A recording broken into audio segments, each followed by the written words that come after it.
Von Marsh has now subscribed for 16 months. All right, thank you for the sub.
Okay, there we go. That's a bit more setup.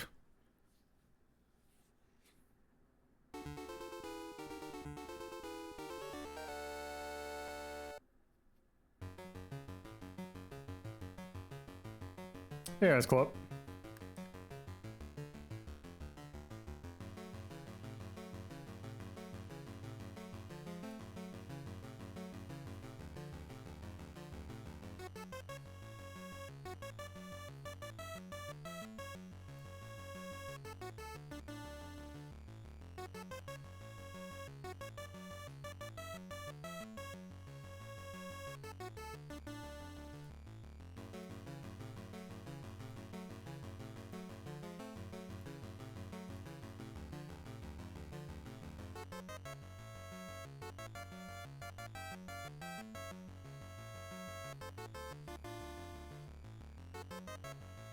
Yep, it is the 35th anniversary of both Legend of Zelda and Famicom Disk System.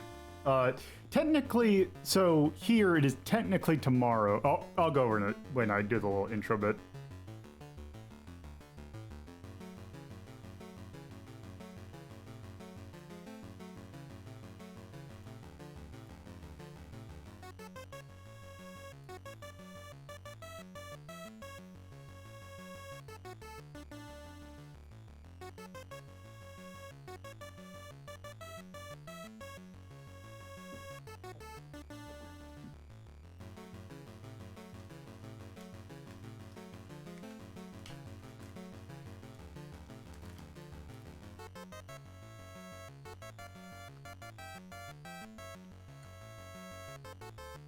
Okay, I picked a really bad time to shove a jelly bean in my mouth.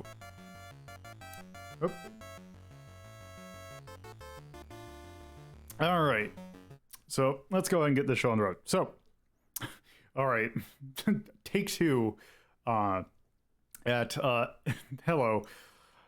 Welcome to a Saturday edition of Retro Rank Rhapsody, an incredibly hot Retro Rank Rhapsody, because this actually was not what the episode was planned on being. I was going to do some fighting games, but Strive beta's out and people are kind of took it out of fighting games, so there also reminded me that since we're as a recording this, it is right now. It is 1:45 p. or my local time. It is 1:45 p.m. on February 20th. But if we go to Japan time, it is around 5 o'clock in the morning, February 21st. Which on February 21st, 1986, the Famicom Disk System was released. Also, Legend of Zelda, which is probably the more notable anniversary, but those who have been watching me for a while know that I have a love-hate relationship with this device. For a brief kind of overview of what the Famicom Disk System was. So the Famicom, when it came out in 1983, mostly was kind of, as Nintendo kind of made it, it really wasn't super powerful compared to when it first came out in 1983, it was like the best machine you can possibly do. It was hands down better than the Atari, better than ColecoVision, all those. It was just ahead of its game in doing arcade stuff. The thing is that as time went on, Sega brought us the Master System, or like Atari came out with the 7800. Basically, time had come on, and Nintendo realized that they made the cartridges more expandable, so that kind of to future-proof it, but they realized that they couldn't, there were certain things that it couldn't do. Also, additional storage on cartridges was super expensive. And also, there's a few other factors that went on. Also, oddly enough, a reason that, also I should say, Jeremy Parrish, who is a video game historian, has a YouTube channel, and he has a series of videos which are kind of the Work series. Most notable is his Game Boy Works thing, but he also has a NES Works, where he just recently released a video about this the Famicom Disk System, which goes into a little bit more detail, and I highly suggest you watch that. But just a brief overview. There's actually some concerns with quality of games, because in the this is around 1986 when this came out. So you had stuff like Super Monkey Daiboken and Hoshimo Mirahuto, basically notoriously terrible games, like almost worse than the stuff that we got over here. So Nintendo was actually kind of concerned about quality of stuff. And on the disk system, which was a floppy disk addition to the Famicom, there's I didn't actually realize, if you look at a disc cart, it actually has etched at the bottom the word Nintendo.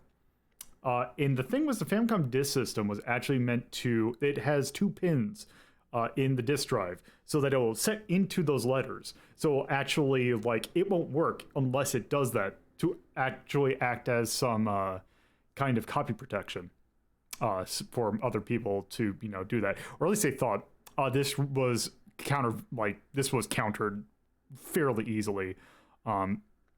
Another thing about it was, while the disk medium that they used was a 2.5 compared to a 3.5 floppy disk, it was something that some other things used, so bootlegs were able to be made, which is actually why you actually see some porn released for the Famicom Disk System. We are not going to be covering that today, but it does exist. Well, then what's the fucking point? I don't want to get banned on Twitch. Also, things with Japan's age of consent stuff has some additional things on that I really don't want to touch. So to celebrate that, not the 35th anniversary of the Famicom Disk System, we're going to play some random Famicom Disk System games. And since I just kind of realized that this is what we're going to be doing, I don't have any set ones, so I think what I'm going to do is I am going to do it in the way that I've seen a lot of people do round pits, and basically in chat or 81 in here, and by that I mean, Axe, if you want to also do this, you can. If you want to just give a letter or like a genre, I will go and pick a game from that. Though bear in mind, while the Famicom Disk System had a good enough... Oop. Give me a second. Okay, that was weird. There we go. Forgot I had a video in the background and it just kind of popped up. So yeah, if you want to just give me a letter or a genre or even a developer, if you want to see if you can guess something, I will go ahead and play a game from that letter or genre. And I see Tia has given our first one of F. Let's see, what Fs do we have? Actually, there is a good one. There's one. Timely, Famicom Tentai Club, or Famicom Detective Club, both 1 and 2, but those are in Japanese, so... Did we do... Famicom Composer, we've done... Famicom Computer, Othello... Oh, I think we did all of these. I'm just taking a look. Definitely not Fruits Mahjong, that is definitely porn.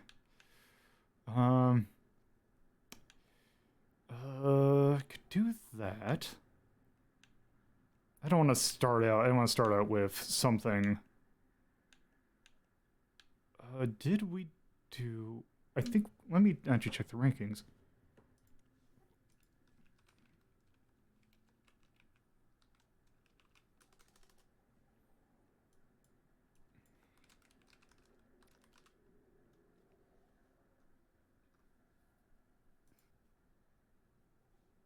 Okay, yes, we did. Yes, we did do that and then landed in 21. Okay, so let's not do that again. I don't know if I want to...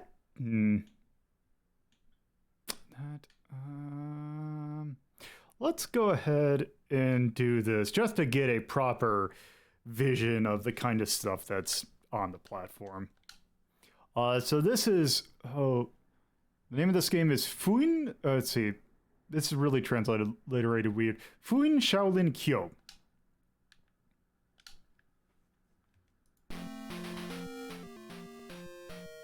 I believe this is a Jalico game.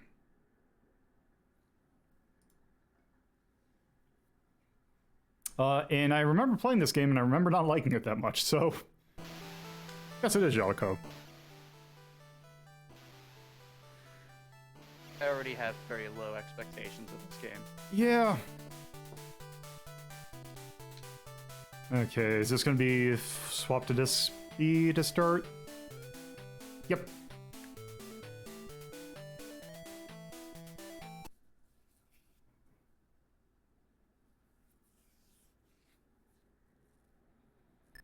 So I believe that this is a Karate Champ-like game. We're fighting... Okay, let's see if I can get my... What's my controls?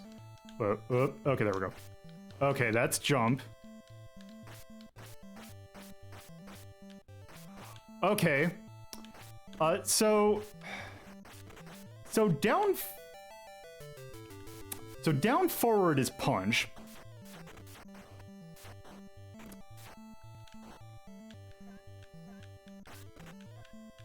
That's upright. Okay. So hitting up and left on the D-pad jumps you, like, makes you jump forward. Which is an interesting control scheme. It's not the word I'd use for it, but sure. Would that word be bad? Yeah. Yeah, because it's also bad. See, when I call something interesting, it's usually like because I don't know exactly how to feel about it. This just seems bad. But if you hold the button, you will do kicks. Yeah, this is kind of the problem that a lot of like international karate I know one like had it where the problem with like on Commodore 64, you only have joysticks, so you have to deal with limited buttons. And this does it, even though I'm pretty sure you can work around this in a much more elegant way. Also, is it? Let's see, I gotta... Oop, that's not right. If I hold back... Oh, this feels... I know you probably can tell, but this feels like absolute garbage. It looks like it's absolute garbage. That's because it is. And it sets the stage for what to expect, kind of. So, because the thing I like about the Famicom Disk System is that it's in this weird period of design where nothing really was cemented. So you have some baffling ass ideas for games that I can see why they do it. It's just not good.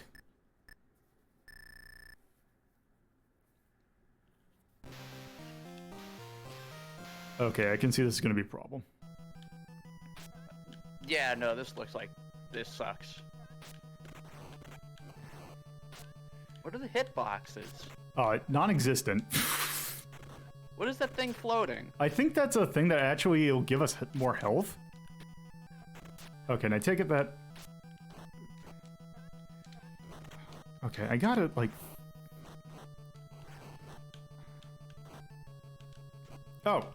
Oh, okay. I can jump on those things.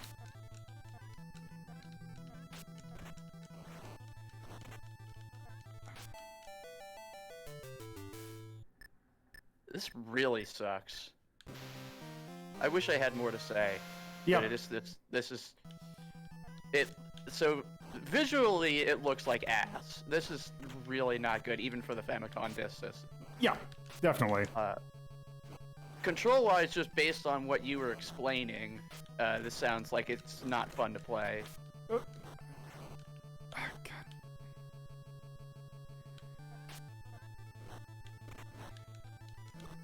Also, I kind of... If I could jump on top of that, that'd be a lot more... But, oh. Okay.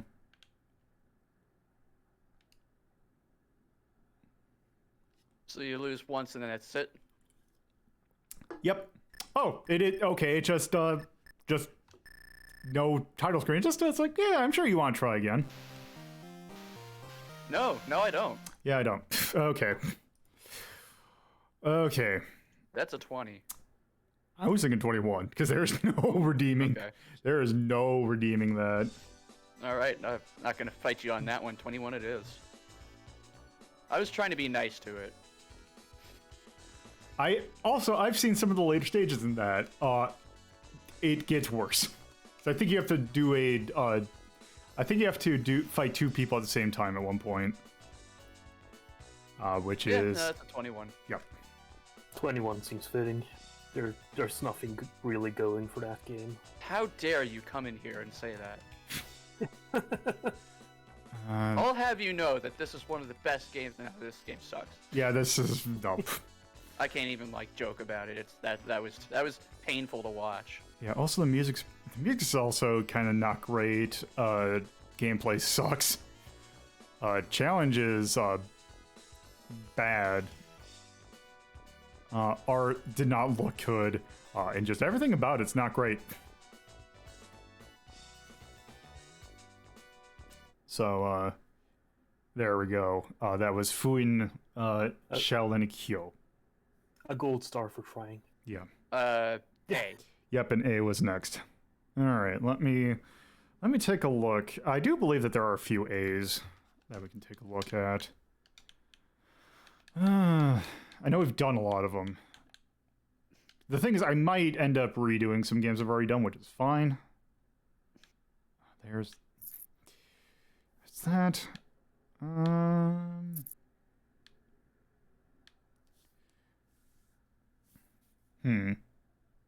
So if I remember correctly, I believe one of these is an RPG. So I don't know if I want to quite do that. Yeah, it's kind of hard to do a really fast, quick look on. From an RPG. The problem is I can't remember what... Okay, I believe that... Okay. The problem is I'm not certain if some of these are adventure games, so if it's an adventure game, I'll just pick a different game. This... I bet you this is going to be something that's not playable, but I do want to... Because this is... I do want to do this because it's actually a really interesting thing about the Famicom Disk System. Because this is by a part of a... this was done by a company called Microcabin. That... Something that was around 1987. That was kind of done because a handful of companies got together to form what was called the Disk Original Group. DOG, for short. Of those companies, if I remember correctly, I believe it is 7. I know it's Microcabin, Hummingbird Soft, Thinking Rabbit, let's see, Microcabin, Crystal Soft, Hummingbird Soft, Thinking Rabbit,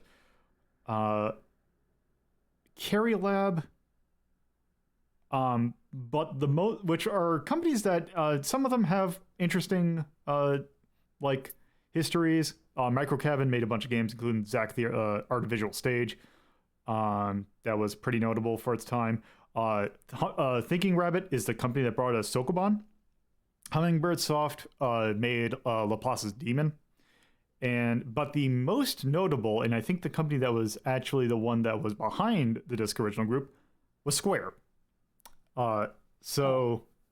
Yeah. So this game is by Microcabin, but also apparently credited to Square. Akuu Senki Raijin. Which I believe that... I really hope that this isn't a... I hope this isn't an adventure game.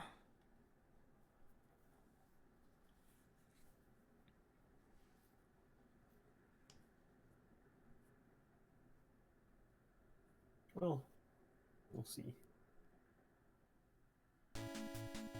And then we will know. So if I... okay, I think I remember what this is. This is not, but this is another game that's very weird. Also because the Famicom Disk System game, even the most basic games can have save screens. Enter a name. Also, I guess we're doing that one.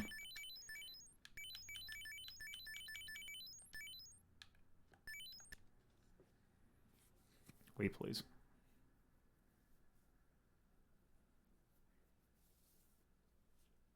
Oh yeah, the loading screens. Yep. This was working off of a floppy drive, so you do have to deal with waits. Yeah. The unfortunate side effect of floppy. Yep.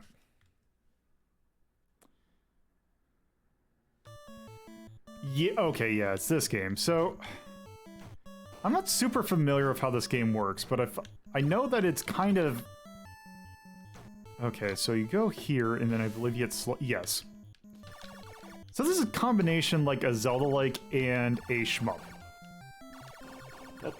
That's an interesting combination, at least. So there are not a whole lot of shmups on the FDS. Notable ones, Section Z was first a Famicom Disk System game. Gunsmoke was a Famicom Disk System game. Halley's Comet, or I think it's either Halley's Comet or Halley Wars was on there, but that's been on other platforms. But other than that, there really aren't a whole lot of them. Outside of, like, Galaga and Galaxian. Because some basic Famicom games got ported over to the Famicom Disk System. And then I think if I hit select... Yep.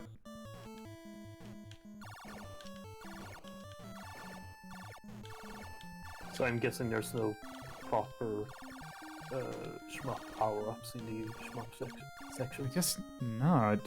Okay.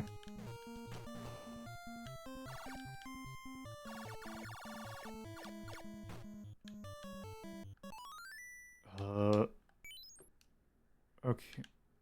Okay. Wait. There's an arrow pointing down. Oh, an arrow pointing down where? Oh. Oh, right, yeah. I see it. So now I guess we're going the other way. Now, can I... I'm not sure that arrow is anything else than just for looks. Possibly, but I don't know where else we need to go.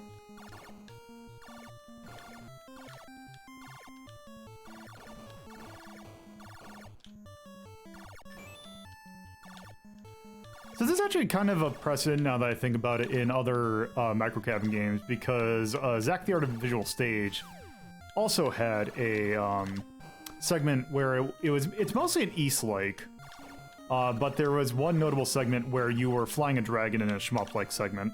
Which I wonder if they got inspiration for that from this, because I believe this came out prior. Because I think Zack is like 90 or 89, I think. Also, we can go in multiple directions. So let's go right.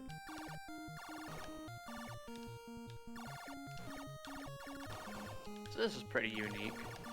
Yeah, the thing is, a lot of Famicom Disk System games have unique ideas behind them. Whether or not they actually act on it well is another question. Because a lot of them are just kind of meh. Neat ideas, but kind of meh. Well, there is something to be said, though, about innovation, which is why I like this thing. Like, this was probably their first attempt at trying both of these genres at the same time. Also, like in a single game. let's see. Also, we got K next. Also, I'm gonna die. Yep.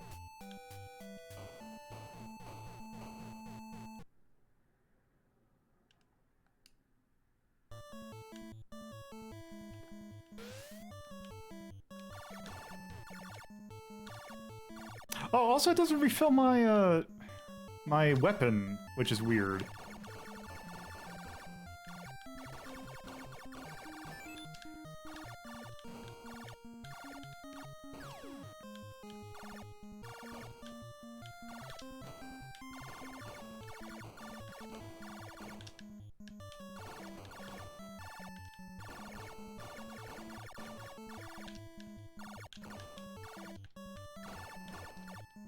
It doesn't. At least it doesn't seem like a horrible game. Like It's not horrible, but it's not great. Oh, okay, I can just Yeah. leave. Okay.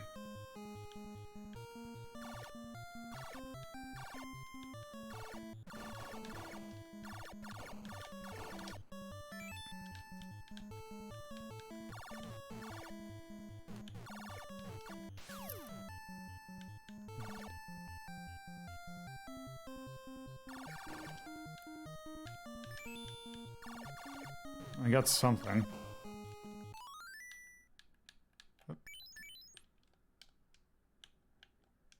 so, can you choose between different weapons? Yeah, I just only have the one at the moment. Oh.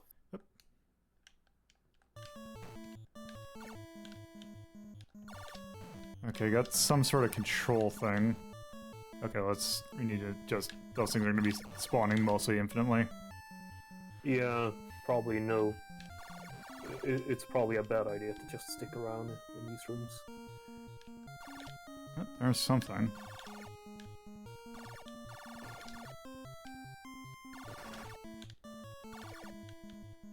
Okay, there is... It opened that up, but it doesn't go anywhere.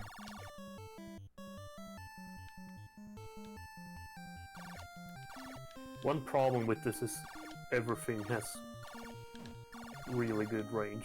Yeah. And, like, often spread shots for some reason. Yeah. I mean, you sure did that thing.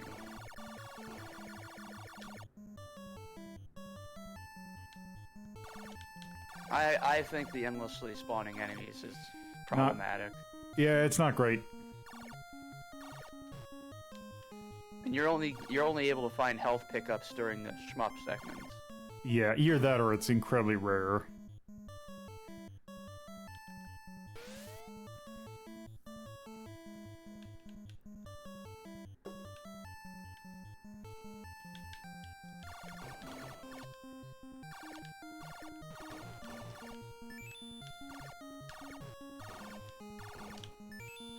Actually, I wonder if I can do this. Go up here. So I got the control thing.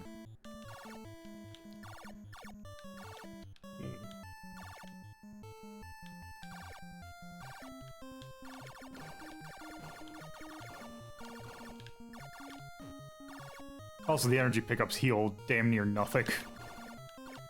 You missed that.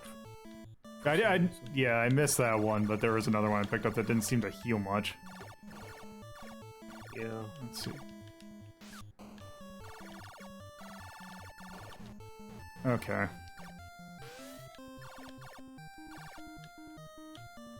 wonder if I have to go over here. I think I have to go to the right.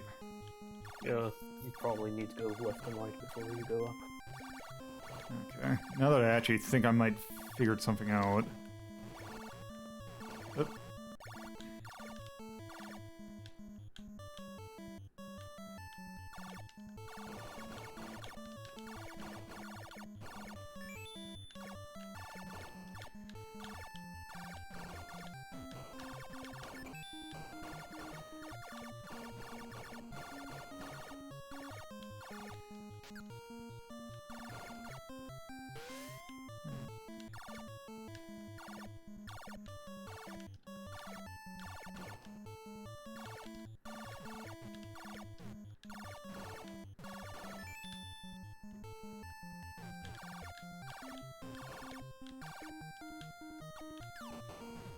Yeah, I wonder if I go up. There's something.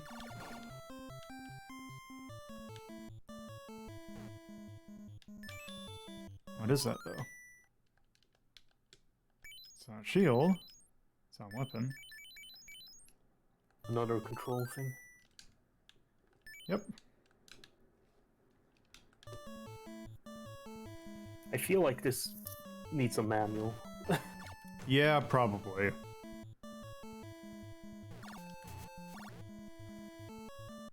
And nothing in this room. Yeah. Yeah, nothing there.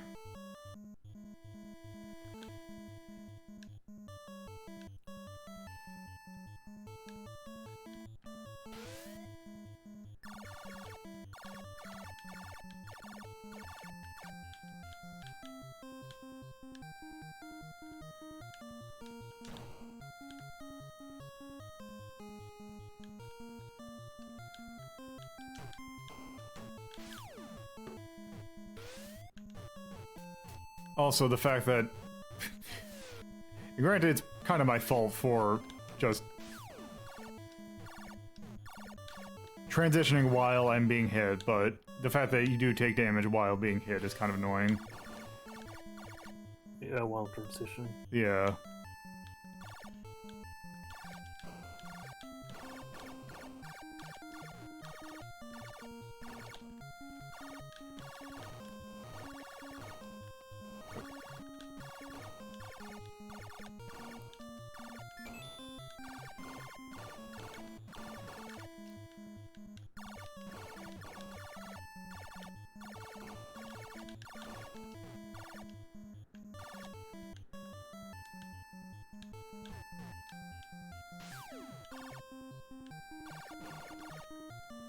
Let's see.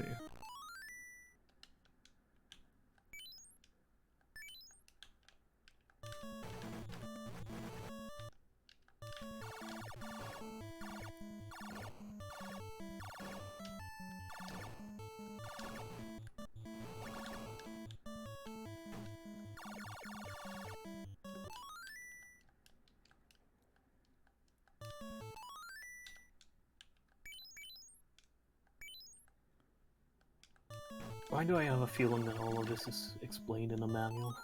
Probably. Actually, figure something out real quick. So I think if I remember correctly, Akuu,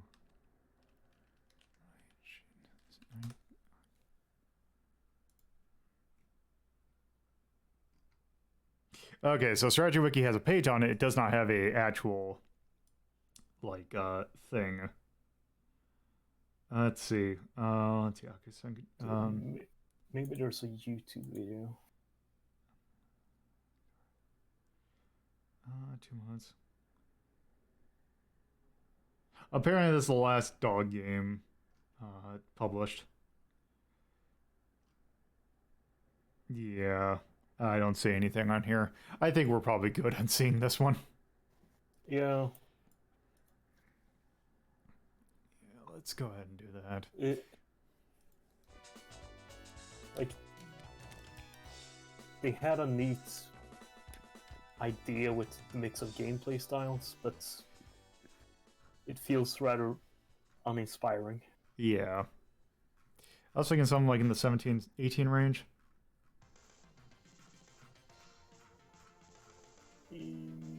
Yeah, that could work, I guess. Let's see, what do we got in 17?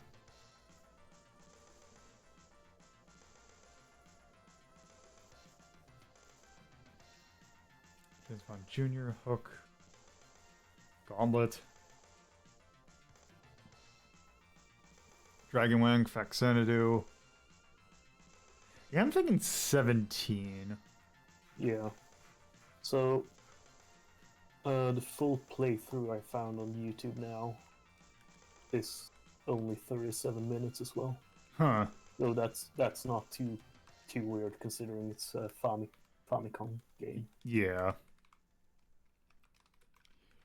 1987 by Microcabin. Let's see. Seems like your main attack doesn't change too much. Great. Let's see, is there anything I want to call out on this? I can't think of anything. Yeah, I think I might just leave that blank. Light bulb for Yep. gameplay. Yep. That's, yeah, I think that's good for that then. Yeah. Alright. That is good for Akuu, Senki, Raijin. Okay, so, you said, Marsh, you said K. K from next, except I am going to do something real quick to make my life a lot easier. Hotkey is right there. God damn it. There. Okay, that should be a lot easier if I'm doing just Famicom Disk System stuff. Okie dokie. K.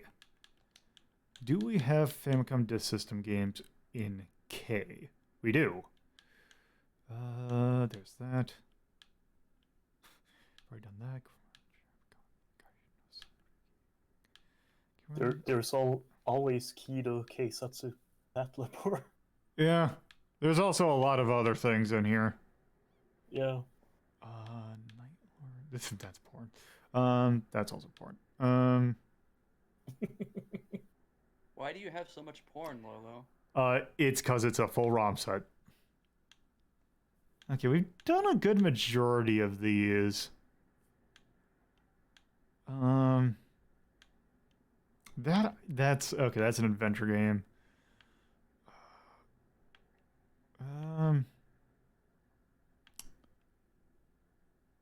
That's infamously bad.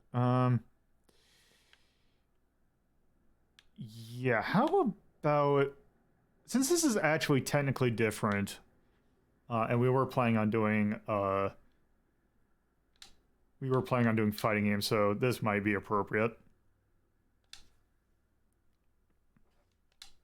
Oh.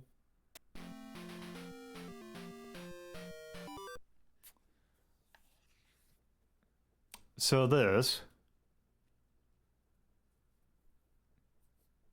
is a Karate Champ for the NES. This was a launch game, or not a launch game, but it's 1986, so it's a launch year game for the Famicom Disk System. This was only available in disc in Japan, but did come out over here on NES. This is based on the very influential arcade game that was like the first fighting game. So let's see how it fares on the NES. Okay, what are my controls? Well, okay, let's, I need to, figure some things out. Okay. So.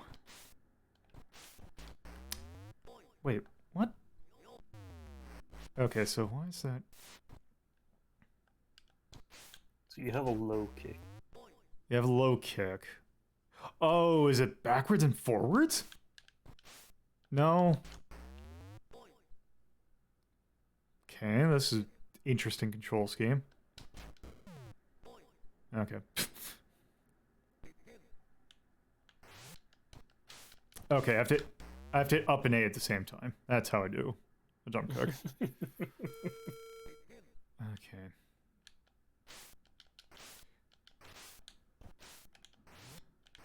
God, even the AI sometimes doesn't know what the hell it's doing. Ow.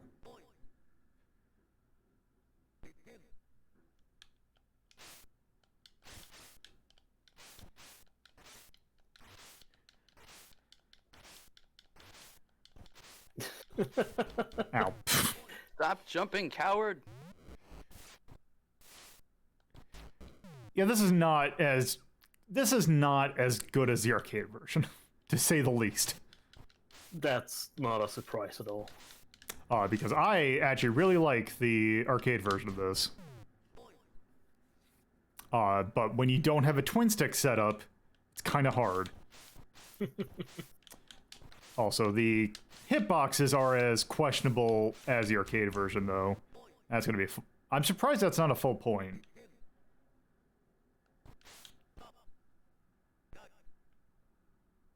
Nope. So I think if you lose once, you will game over, too. Oh.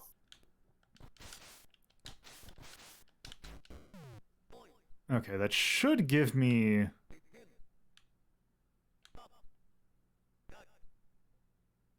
was about to say, I have more points. That's a great animation. It's really good. So yeah, let's see. Let me... Nice. Okay, what are my controls? Alright, I think it... Nope.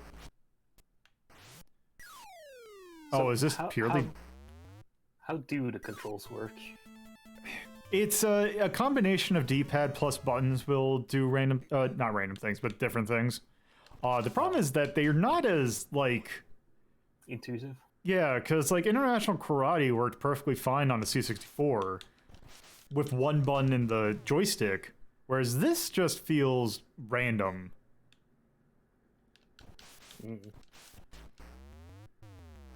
Also, it seems like it's really hesitant to hand out full points. Because ideally, what would count as a full point... Oh, there we go. Is basically a counter. Usually gets you a full point. Because it's based on, you know, like actual karate rules, kind of. Also, that should not have worked.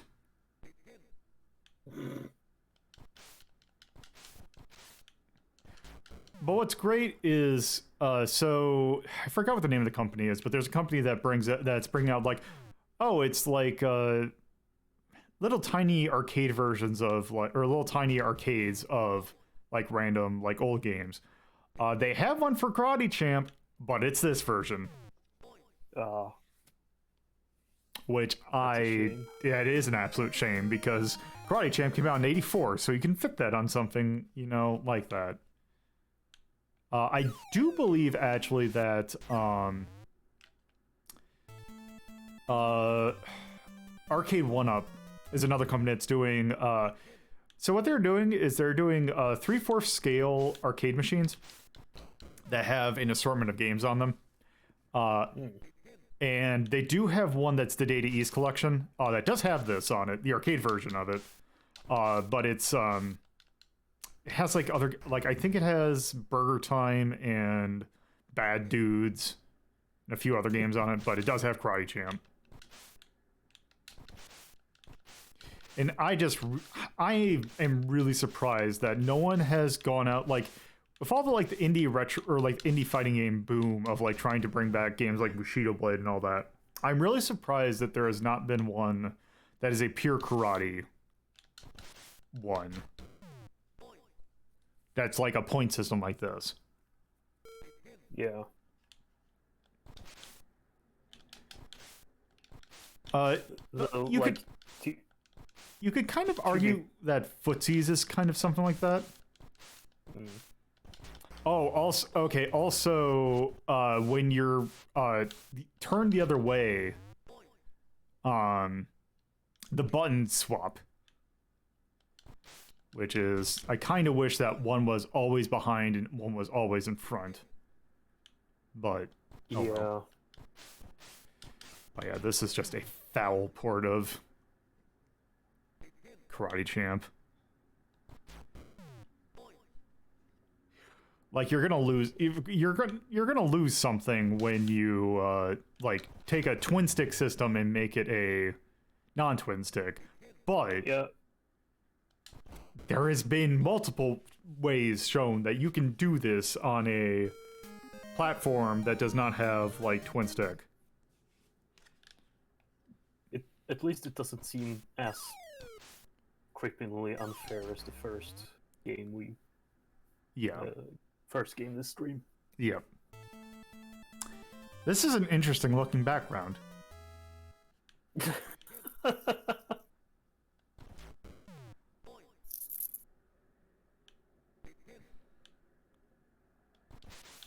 Let's just have a karate match in the middle of a napalm strike.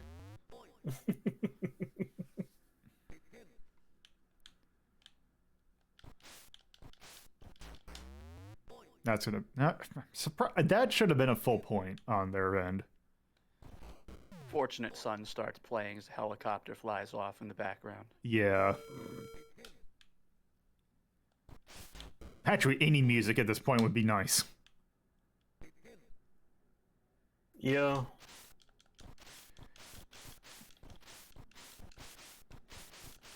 So far, none of the three games have really used the Famicom disk systems. That's actually a good point. That none of them use the, the extra sound channel that the FDS had. At least I haven't noticed. They haven't.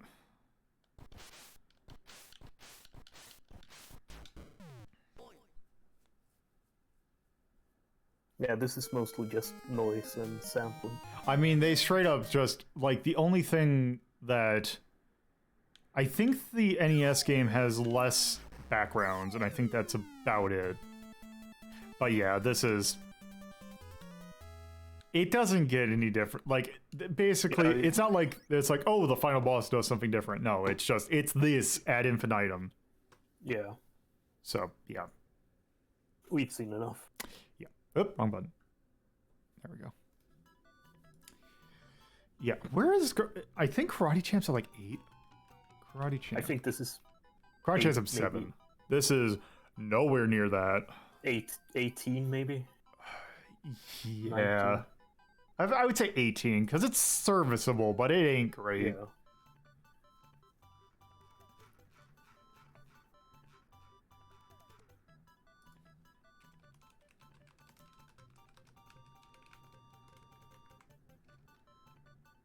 Um, 18. Okay.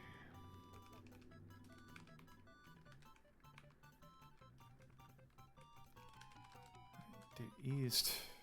FDS. Fighting. Punch it kicky. Alright. Gameplay is not good. Because it's not even like the thing where it's like, oh, it's a, influential. No, the arcade version is. That version's bad. No off-putting lack of music. Yeah, off-putting lack of music.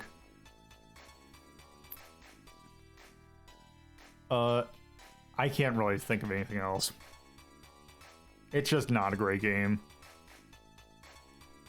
And bad hitboxes. Yeah, that is a thing that is unique to a lot of fighting games from that era. Because Year Kung Fu has some questionable hitboxes as well. But yeah, I think that's good for that.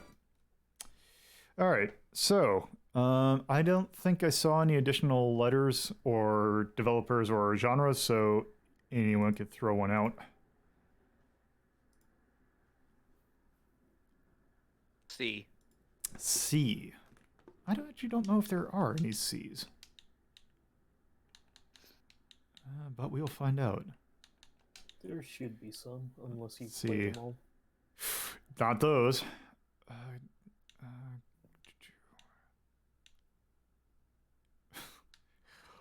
We do not have a wide selection, but we do have some.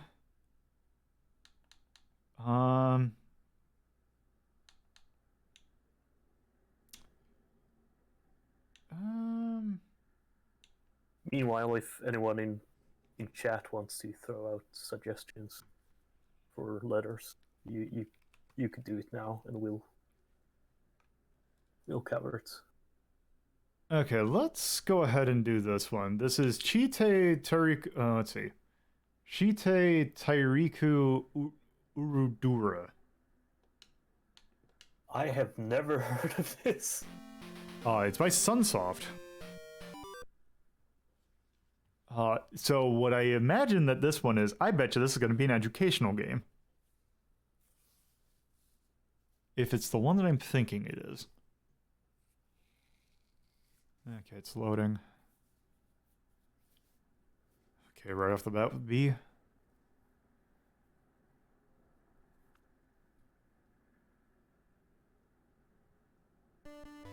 Yes.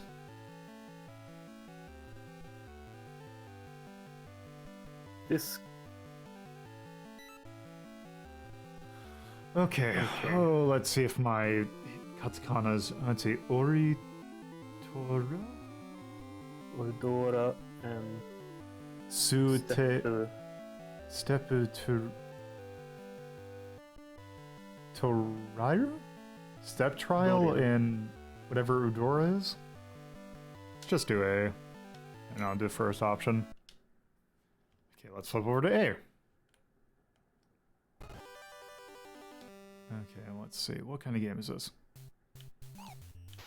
Okay, this is not what I was expecting. Is There- that correct numbers? Possibly. Also, here's some actually using the Famicom Disk System sound channel. Oh yeah. Oop. Okay, there's going to be a slight problem here. Oh, what is that even asking? What? Wait. It's asking me to do math.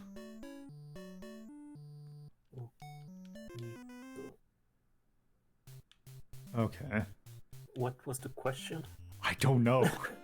Cause it's like I wonder if it was like asking you to like multiply or something. Okay, so let's see if it's point. Oop, that's what I meant to do. 0.1. Fine.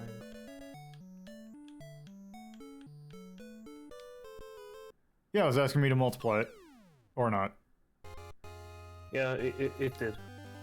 I think. What? Wait, or not? Because correct numbers did increase.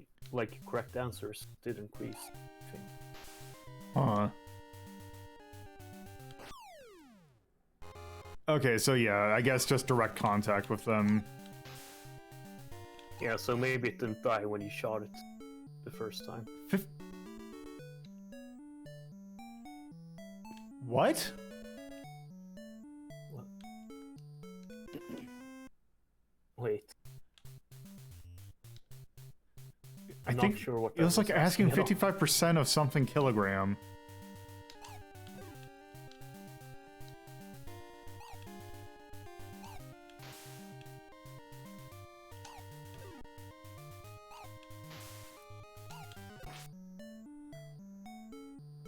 Okay. Okay, so Okay.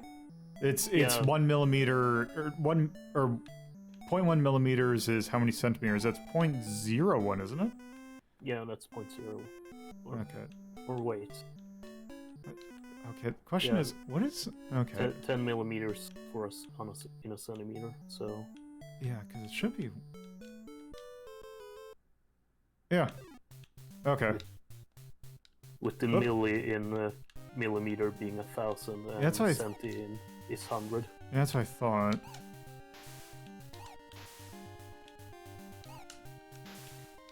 So I think you probably need to get more right answers.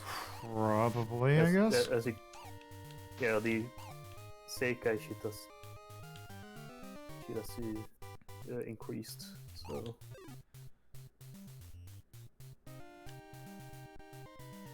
That is an interesting crawling animation.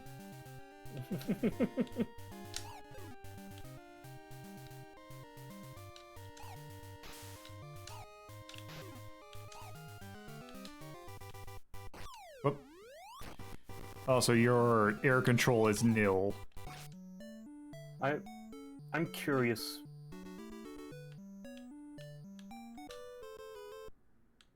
There we go. Whoop.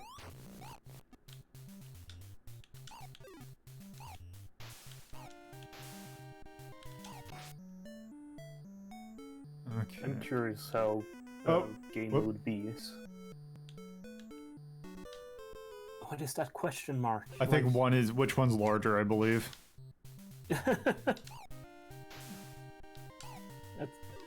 That question mark is not a proper mathematical sign. Okay. Okay, 1-1... 100, I guess. I think it's asking how many... Yep, it is.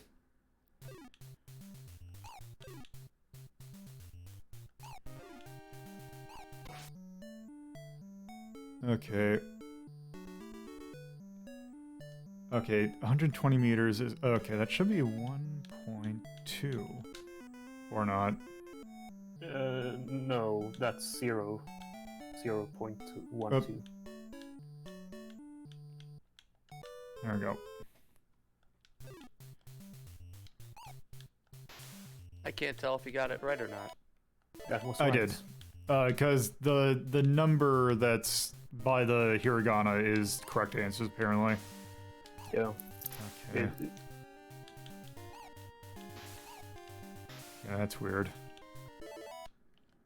Because I don't have any, like... I don't have an inventory, so... Do I have to go to the left?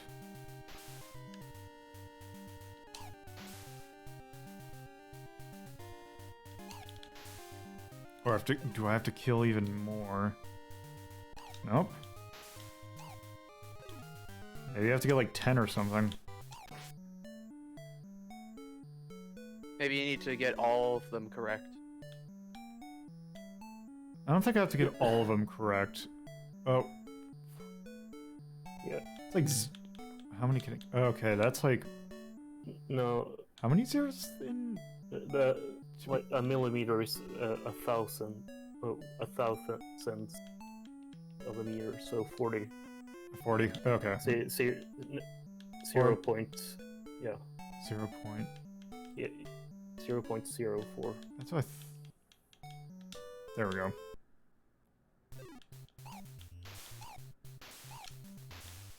Oh, damn it. Yeah, a lot of times I'm just kind of confused on what the question is. Yeah, it doesn't help. We don't know how the Japanese asks math questions.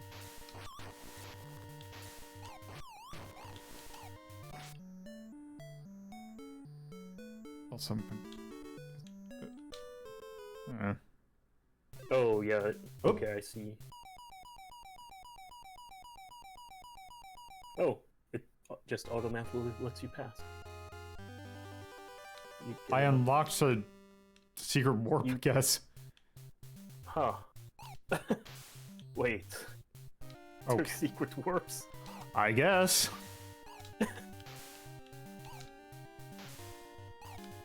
This is such a weird way to do an educational game.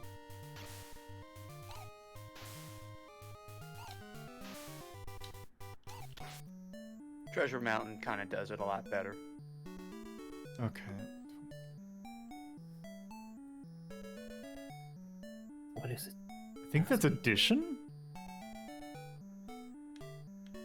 So point, or 0.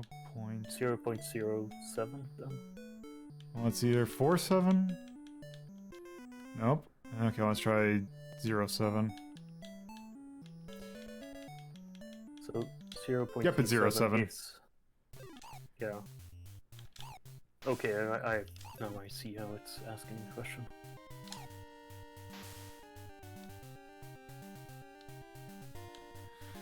Yeah, this is bizarre.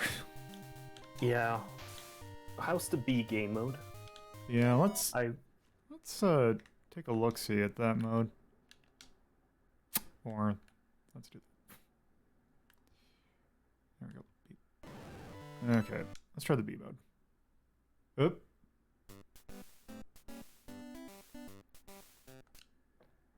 Okay. Okay.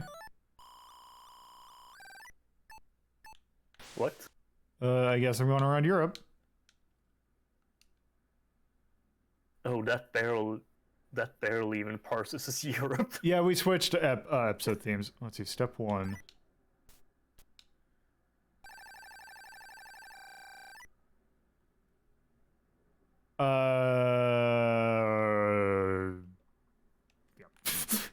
Next what? I have no idea. Next and It was, let's just, also I forgot, what was even that game called? hang on. It was a C, wasn't it? Chitei, Tairiku, Ordola. I'll post it in chat. Dankeschön. I think it was that, right? Something like that, yeah. Okay, so...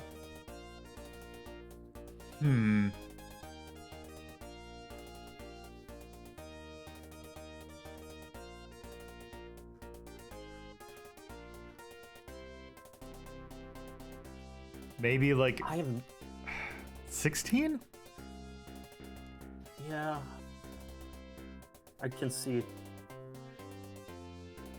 Yeah, right, Yeah. right next to Superboy Allen, which is another game that they did that was like that. Yeah. It's just so hard to rate an educational game in a language I can barely Yeah. parse.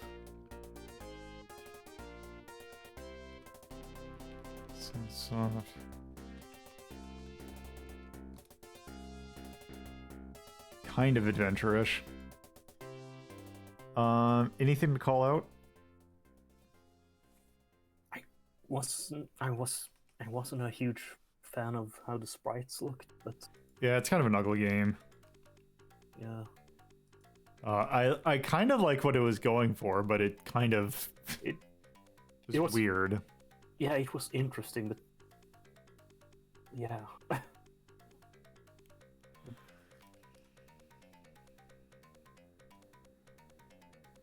Yeah, let's just go with that.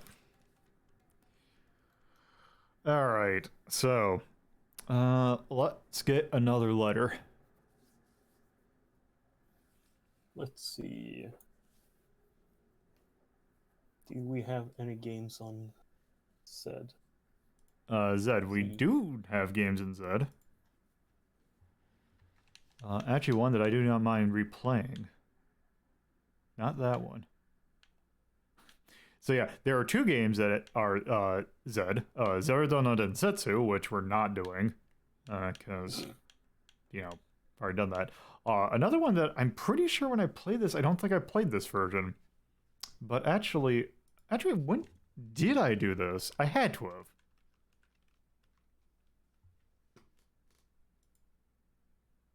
Yeah, I did the MSX version of that. That's what I thought. Okay, so, yeah, we can do this.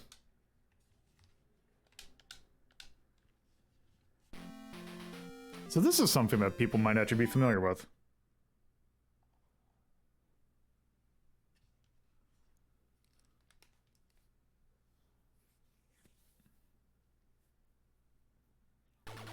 This is Zanac.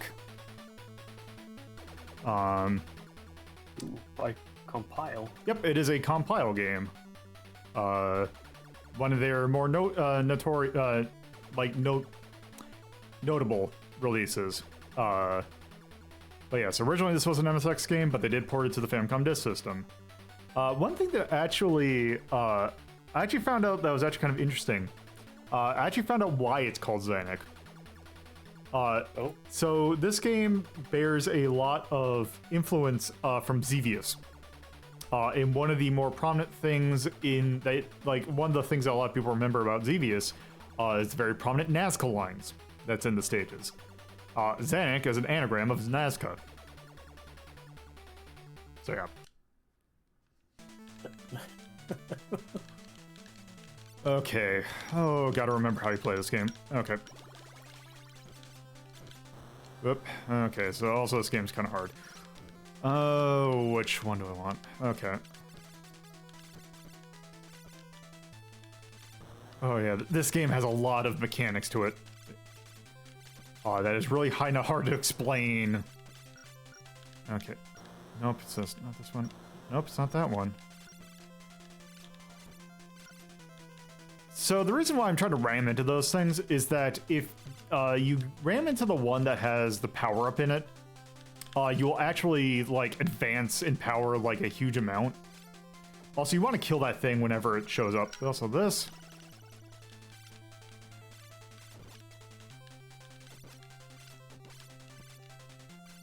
Surprisingly fluid looking. Oh, yeah. Yeah, it looks incredibly fluid for an NES. Yep. shmup. See, because I just rammed into it, I'm now at max power. At least for this thing. There we go. That was quick. Yeah, those things are really easy to fight. So the most notable thing about this game, so the full name of this game is Zanac AI. The thing about this is that this game reacts to how you play it. So, yeah. I'm trying to remember which one is it. There's a particular weapon type that I want to get. Shit. Well, things are gonna be harder now. 6? Yes. So this has the weapon mechanic of if you pick up more of one weapon type, you will make it more powerful. Oh, that's... The number 6, which is the enemy eraser, which also would show up in Guardian Legend. Damn it. Okay, whatever. If you... Okay. Speaking of enemy eraser, there we go.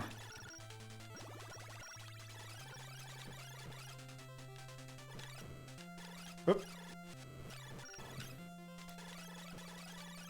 Yeah, also, so the number 2 weapon is actually a shield. Something about it causes the AI to bug out and get super aggressive. Huh. Rendering the game almost, like, not impossible, but it makes it super hard. Is that bug still in the Oh, yeah.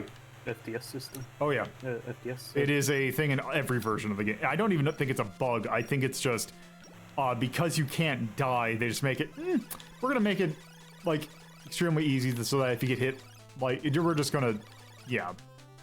Yeah. Just to make sure you can't cheese through the game Yep. with the shield. Oh, damn it. There we go. Actually, and I just remembered, this actually isn't even the highest. There's another level that there is, like, this is like, is this the level warp one? Yes. So there are some, so let me explain how this one works. So if you come across and you see on the ground a thing that looks like that little stone face, you can shoot it and then an enemy eraser will come out. If you take it, it'll just kill everything on screen. If you leave it on screen for a little while, it'll turn hollow and it'll warp you to the next stage.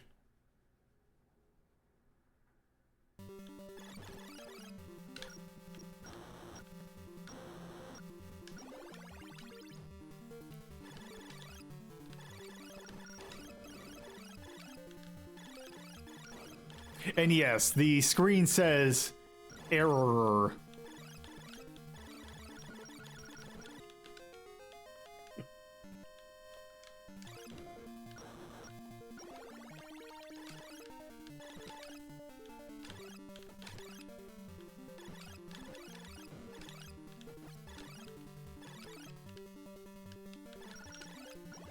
Yeah, this seems really good. So Yeah. The only thing I have, the only problem I have with this game is this game's an asshole.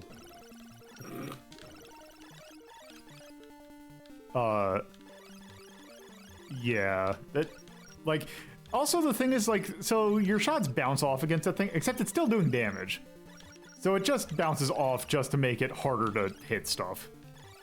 Oh. Like that. Oop.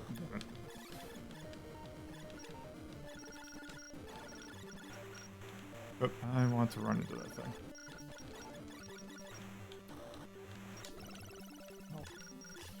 Oh well.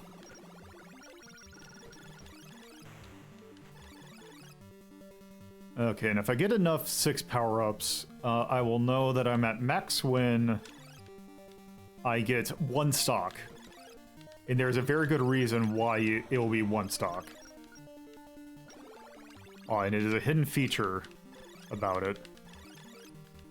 So I'm pretty sure it's one of the cases where I think the manual like explains what some of the things do, but this one I think is like the thing where it's like, oh, I guess when it's the highest form, it just turns. It just like it's just a question mark.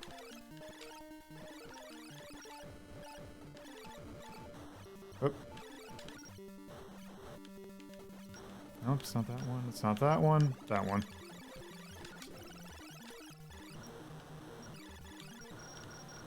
Yes, actually, now, yes. So the NES version has it so that as you hit those bosses that have the stuff bounce, they do change color to show that you are damaging it.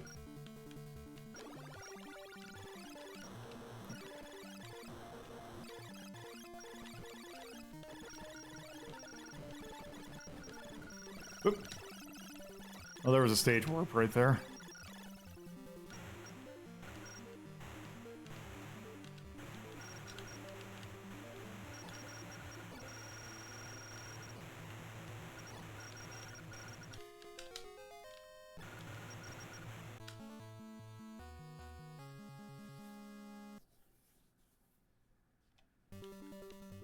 I think that's the stage boss.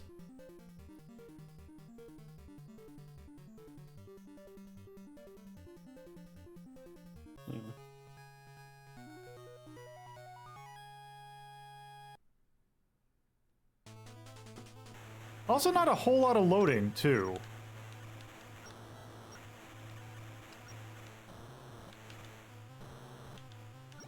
I guess it really helps that they keep their levels to a minimum. Like, there's really just a background layer and then some enemies. Oh, I guess there we go. Some variation so in the background. There we go.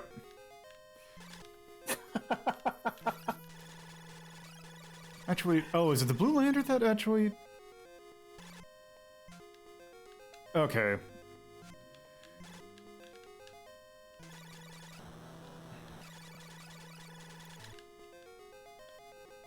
So each one of those Red Lander power-ups actually increases your auto-fire speed.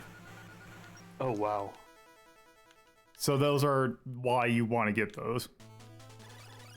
Also, now we are now reduced to the 0 weapons, so I'm trying to remember which is the other one that I really like to get. I want to say it's 5. Is it 3? What's 3? 3's that, which I don't really care for. Nope.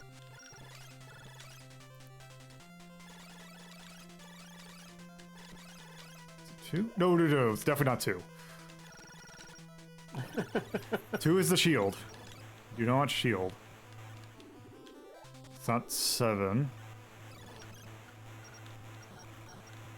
God damn it. 7 looked interesting, at least.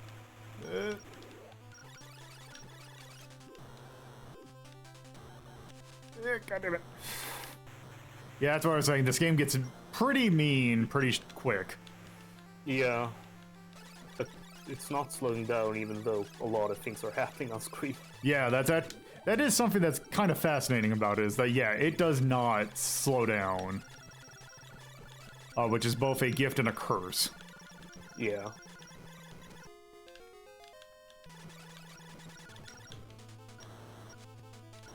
Okay, let's see. Is it 5? Oh, there we go. Okay, so let me slow down so I can explain what happens. So that little face right there, when you shoot that face, it gives you the most powerful thing. Oh.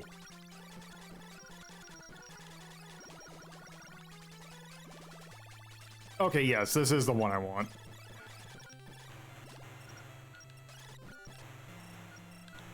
Namely because it has infinite ammo, which is why I like it, although it's probably going to make the thing super aggressive. Also, that is another thing that actually I just remembered about this game.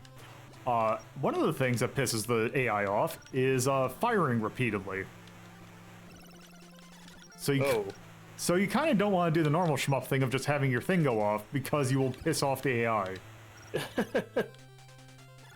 I've never heard of a shmup that's where you have to let off the auto fire. Battle Garaga is another one that does that, but I bet you that this game was probably super influential to that one. So I believe that Raijin had a bunch of X-compile devs on it, which would explain why that would be the case. Also, if you play well, you get peppered with lives, which I don't really think is bad. Especially with how aggressive the game gets. Oh wait, was I using 5? Oh right, I was using 5, so I think I screwed up.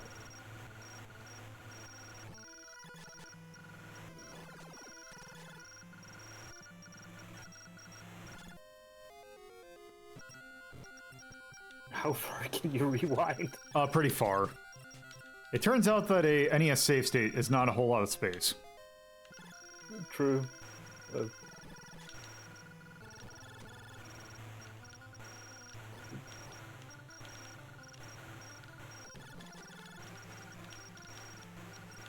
Luckily, the NES does not have too much system memories to store. Yep. Oh, not done yet.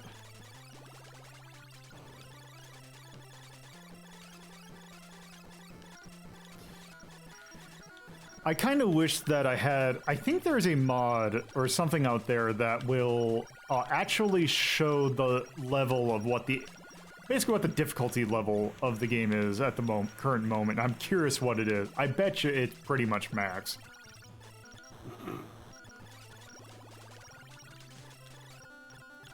Ah yes, level die. Pretty much. I'm not done yet. That's actually a thing about Battle Garaga that's actually kind of funny. And Battle Garaga in its pseudo-sequel is that the best, one of the best... Oh, so I screwed this up. Let me try this again.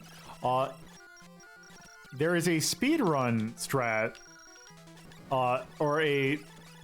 the strat to get the best, basically the best, the best score.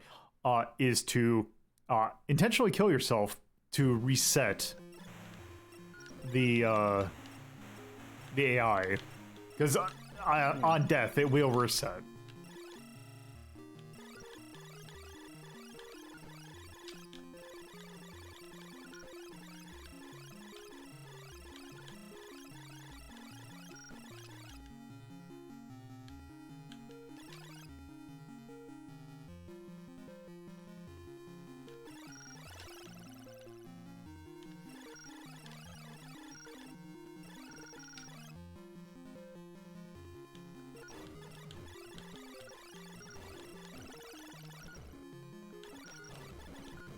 But yeah, it's just kind of fast. This game's like just super fascinating with how deep it is. For being such an old game.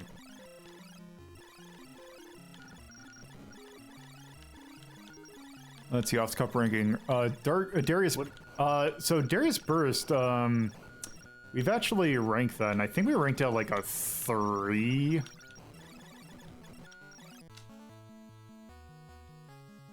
Yeah, I think this should have a really high. Yeah, a position really high up. yeah, it's like, especially for this version was released 86, towards the end of 86. Which is launch year for this. Which, yeah. Also, the fact that it just doesn't let up, which is, you know, it's hard on the player, but it's also just about how they knew how to get the most out of this, even at this, like, at this time. How many? So I believe that there are 12 stages in this. Yeah. How many maps did compile before this one? Before this one? Yeah. So I believe Garudic came out before. Actually, so there was actually a version of Zanac that came out before this.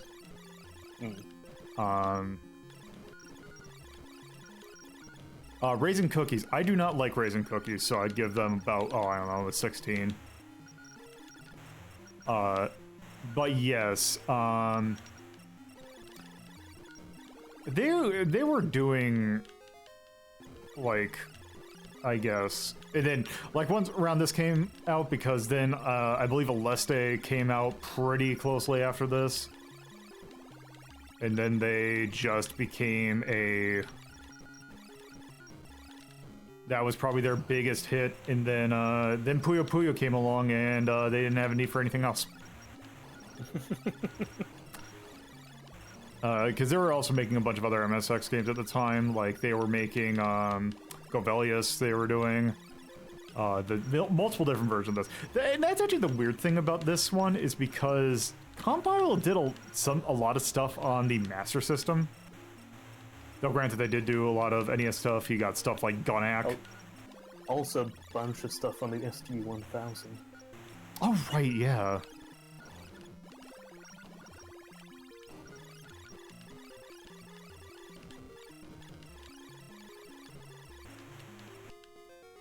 So they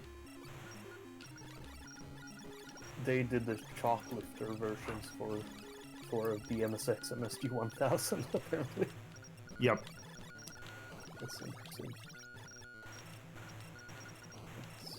They also ghost wrote a lot of stuff, I believe, too.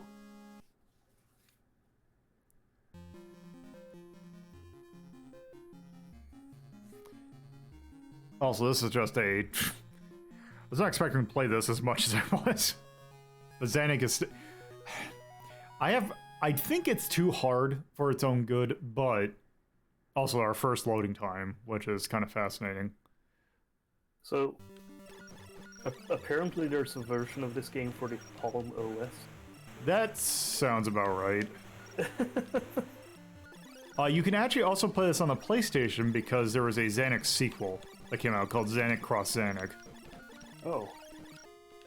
Which was Japan only, but it does actually have ports on this where they actually differentiate between the disc version and the cassette version. They actually have both on there. But not the MSX version, oddly enough. So I think this one, for Zanac, I believe that this was the definitive version of Zanac. Yeah, of course. This seems to have been released a couple of months after the MSX version. It's kind of... Although, Compile has a weird history... I wonder if they have, like, a weird history with their MSX stuff, because the Leste collection just came out for the Switch. And it's all the Master System and Game Gear stuff, except, like, including for stuff like Aleste, which the Master System version is missing stuff from the MSX version. And I don't know why they just didn't do that version, because it's not like the MSX is hard to emulate.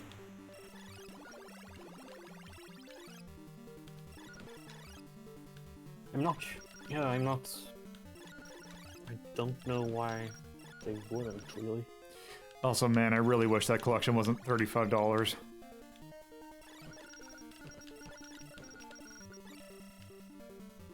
Is it only on the Japanese store? Yes. Or... There are rumors that it might come out over here, but I'm not 100%. Also, I think, is that a warp? Yes.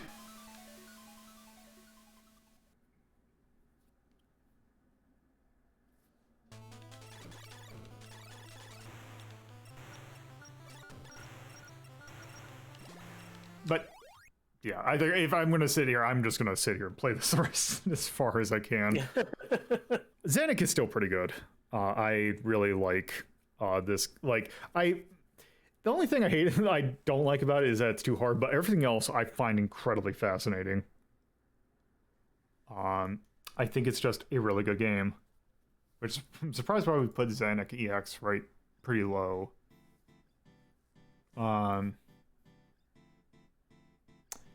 I believe so. So, let's see.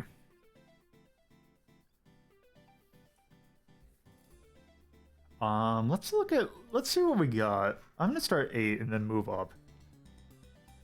What shmups do we have in 8? Side Battler. Final Zone. The Gradius. The Gradius 2 bunch. I kind of would rather play that thing over Gradius 2. Yeah. And Gradius 4.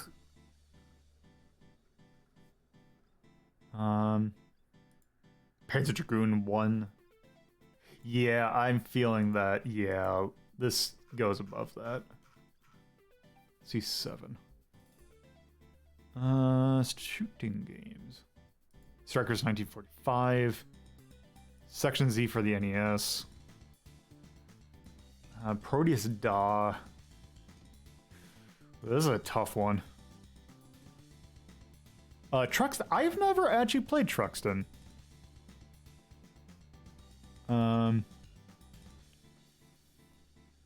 mean, if you want to guess letters, still, I don't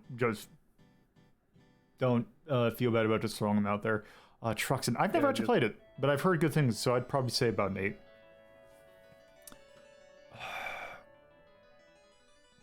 Crimson Clover. Part of me wants to put this over Crimson Clover. That's Spite.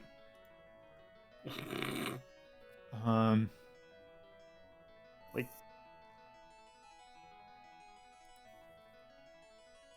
Yeah, it's really. I'm not huge into shmups overall, so I'm really not sure. Like, I personally like. I think Section Z is more playable, but its last part of its back half is nigh incomprehensible unless you're like looking at a guide. So I can see that. Yeah, let's look at 6. We have all the Tohos, or at least not all the Tohos. A good majority of Tohos. Star Fox 2. This is gonna be tough. Puyon.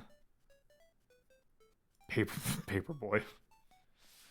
Ooh, I think it's gonna be 6. Ikari Warriors, Black Label Gyrus. Yeah, Galaga. Yeah, I think 6. Yeah, let's go 6.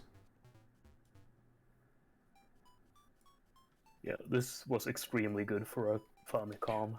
Also proving me wrong, there's something for Bear, because he was asking what I thought the highest FDS game would be, and I thought it would be 7, but it turns out they do in fact have a 6, making Zanac the best game on the Famicom Disk System.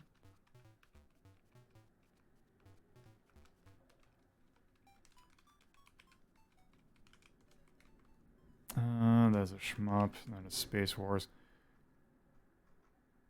Oh yeah, you re-ranked Zelda 2. Yep. At one point I want to do another re-rank of it, although I want to re-rank the it with the Redux mod, because that is a really interesting game. I really find what they did for Redux really good. Yeah, that could be interesting. Yeah, let's see what. Alright. I kind of like the music in Zanac. It's not super in your face, but it's still pretty. Like, I like it. Yeah, it helps the game at least. Also, I like the gameplay of it because think about the age of it. There's not a whole lot of shmups that play like that, and that's kind of the first. So it's definitely real good. This game is a major asshole, though. So be warned when playing that. The art is fine. The other thing I definitely want to point out. Mechanics too complicated to understand. Because there is way too much in depth about that game for its own good. Although, it's not super required. So yeah, there's Zanac. Proof that the Famicom system does actually have some decent stuff on it.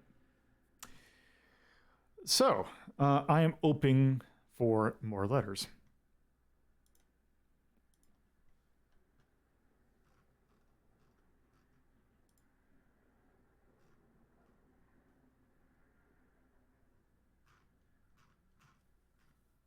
X. X. Is there an X? Don't. That is a good question. Maybe Xevious? Yeah, I can do Xevious, but I'd rather not do Xevious because that's just a part of the NES version.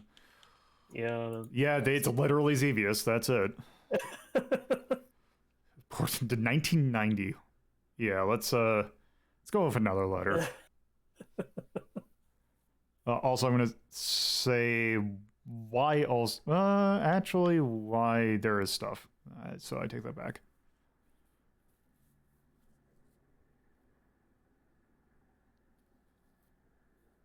So letter, genre, or developer.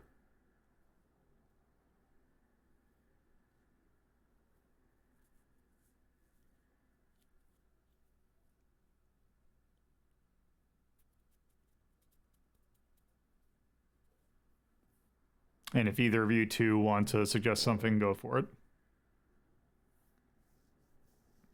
Sports. Sports.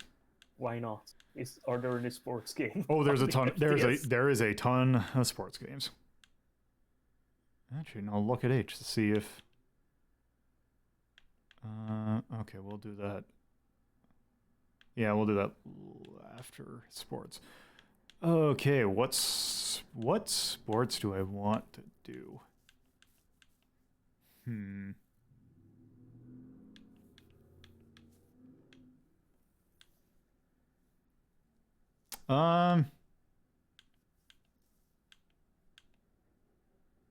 So, let me just go through and just see what all I got to work with. Yeah, you know what? Why don't we just go ahead and do this? Where are you?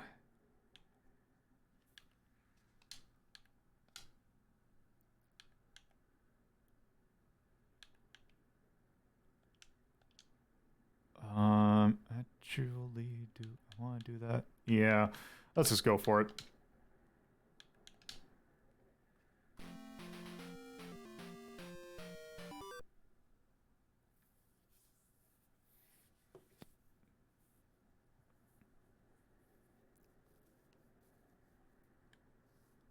So let's set side B.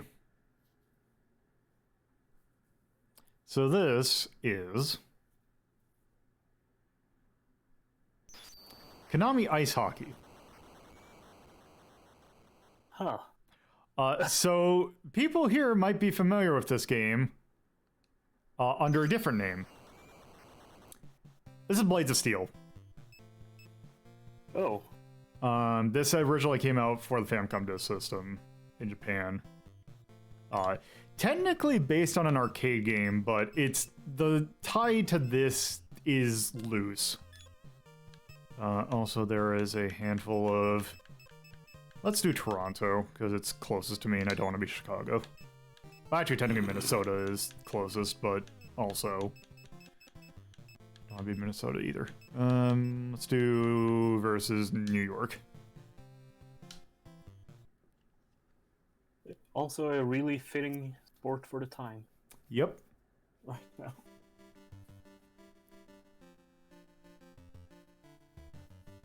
So I'm curious if there is a glitch or something akin to a glitch that you can do in the NES version. Also, it's been forever since I played this. Let's see, is it this one? There we go. Okay, so... Oops, that's not the one I wanted to do. Come on. There we go. It's there. Oh, don't check. There we go. There we go. Oh, this is... Nope. Come on. Nope. Get back here. Oop. There we go. Okay. Actually, now that I just realized, there's a much better ice hockey game I should have done other than this, but oh well. That I actually kind of want to play versus, but okay, goddammit. Get back here. There we go. The sprite flashing is kind of annoying. Yeah, it's indicating what character you're going to control. Oop, nope. That didn't happen. Also, can I catch it? Or is it just going to bounce? It's just going to bounce. There, okay. I don't know why it didn't... Whatever. I see, we're now on to hockey. Yep. Oh, whoops. Yeah, I'm not quite certain how the passing works in this.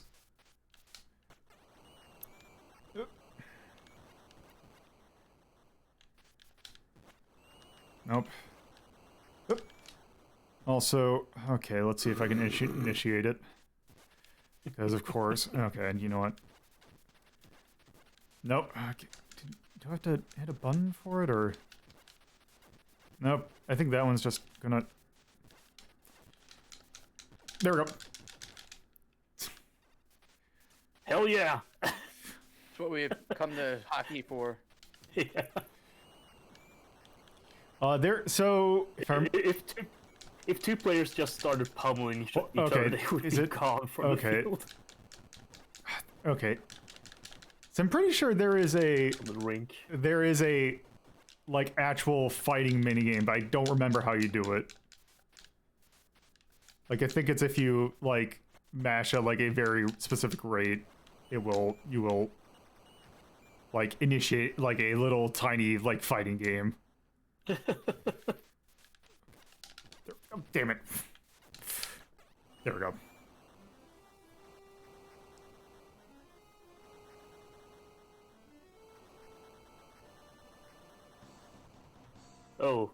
Don't worry, Shark Vega. The ref is dead.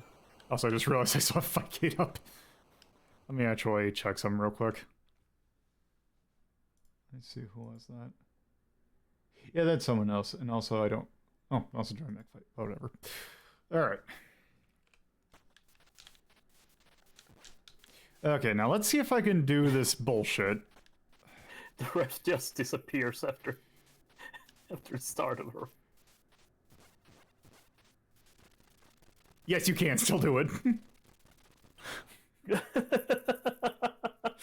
Yeah. Wow. So you're just running out the clock. Yep.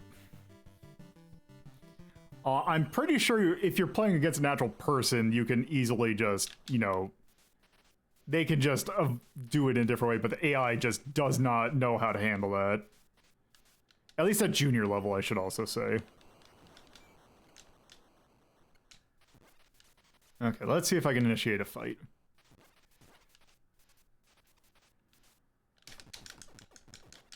Okay, let's try that.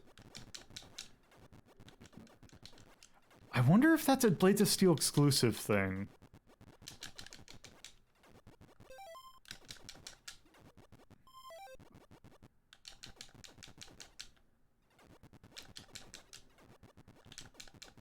I bet you that is a Blades of Steel exclusive thing. Okay. Also, I'm pretty sure it doesn't do anything fancy when you get like a hat trick or anything, so... Okay, let's see if I can still do this.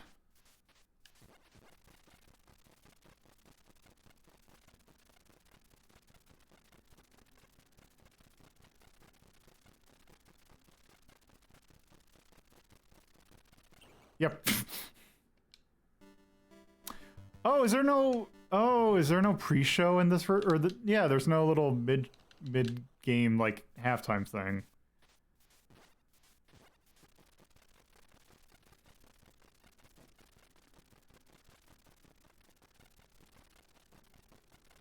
Let's see. The Wikipedia page doesn't mention that the mechanics should be any different.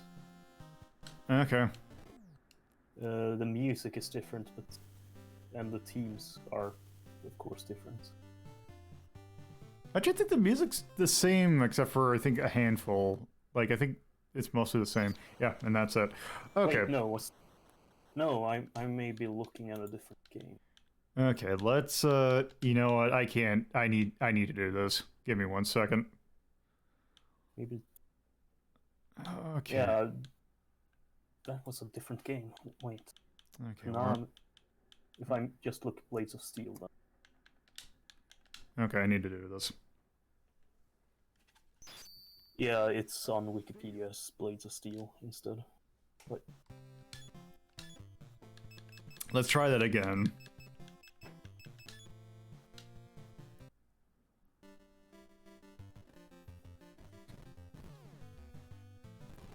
Okay, we've done it. Also, the font's a little different.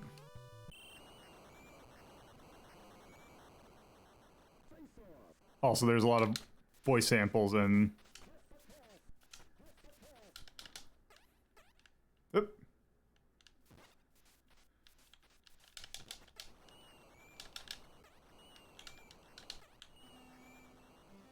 There we go. Okay, now let's see... Can I initiate a fight?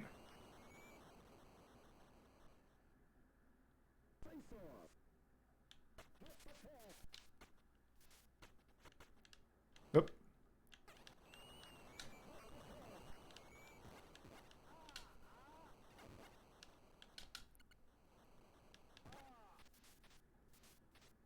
Also, some voice samples if you're familiar with Adventure of Bayou Billy. On.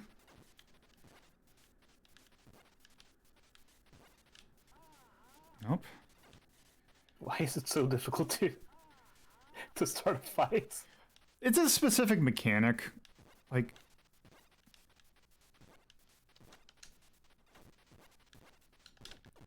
Let's see. Okay, there... Initiate whenever...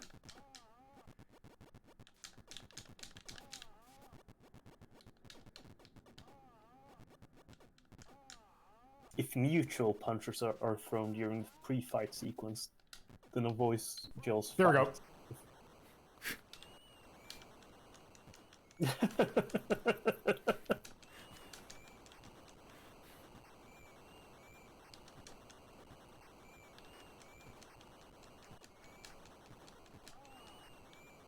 Sorry.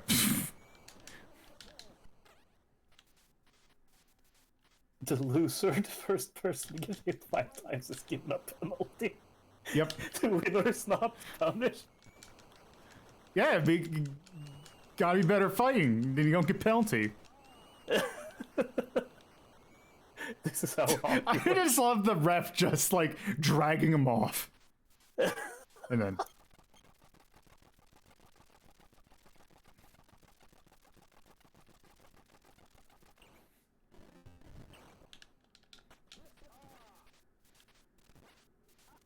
Oops.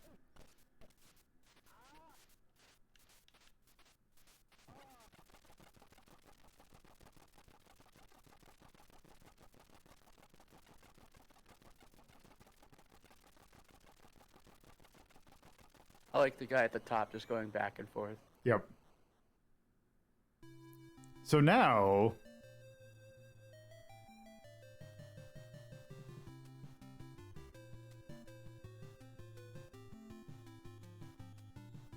You get a little halftime show, or...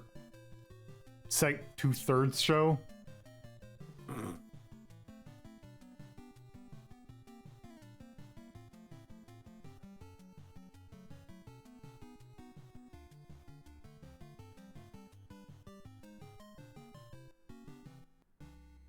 Yep.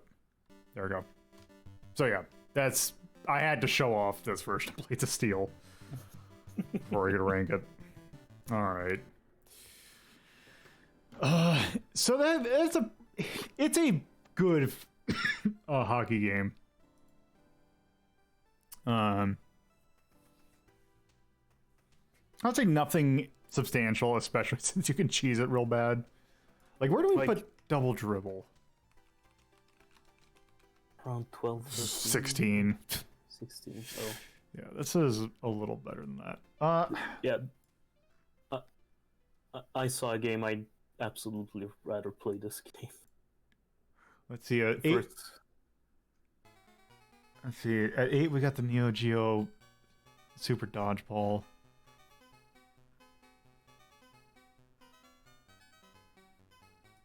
Niketsu or Kunio Soccer.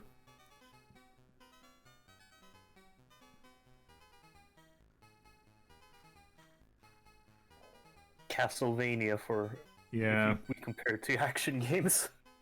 Let's just go down one. Yeah. Let's see. Any sports game here? Hit the Ice, which is a very. I'd actually rather play Hit the Ice. We also got Snowboard Kids 2. Dusty Diamonds All-Star Softball. I think 9 actually is a good spot for that.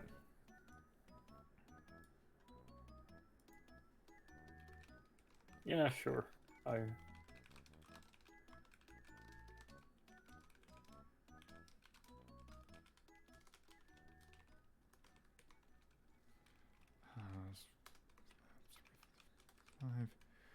1988. By Konami. Yes, it is a sports game. It is angry. It is hockey.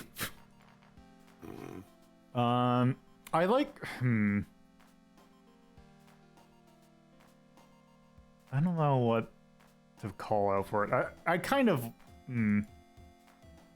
I kind of want to just leave it blank. Yeah, there's. It's hockey. It's hockey. Yeah, it's hockey.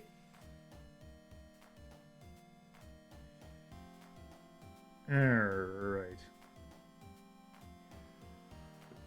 Okay. So I believe H was one that Tyrion brought up. Yes, H.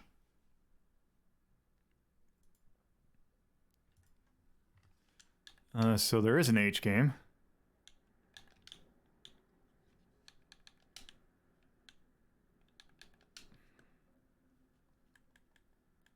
There's one game I'm fearing you could choose. For H? Yeah. Is it Kid Icarus? No. Let's see. It's not also, so is it Hikari Genji Roller Panic? No. Well, so there is one. It's actually one I brought up earlier.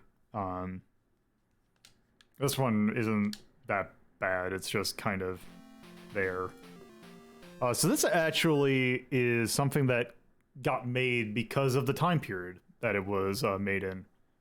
Because I believe around 1989 is when Halley's Comet was coming around. Although oh, right. Yep.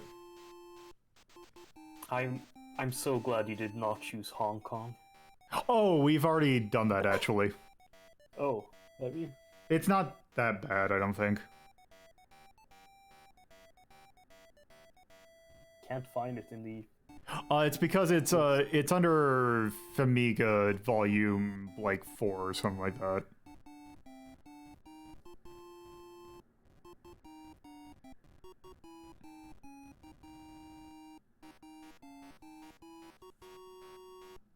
No. All free.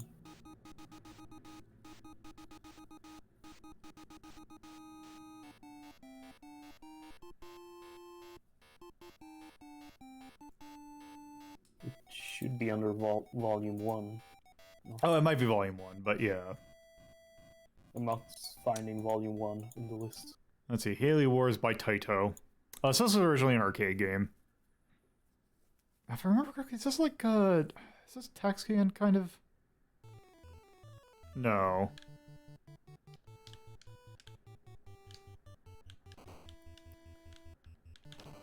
So this is a game that actually does something that I find. Oh yeah, it is. Oop. That does something kind of interesting. In that it penalizes you if you let things go past the screen. Like enemies. So you see at the bottom you have that 0%. Yeah. Basically if that gets 100, you game over instantly. And the way it goes up is by letting ships go past, like that. Is it 1 percentage point per enemy, or is it different? I depending on believe. which kind? I believe it is 1% per. In that case, it's not too bad. Unless it persists throughout. I can't remember if it does. Yep, it is 1% per.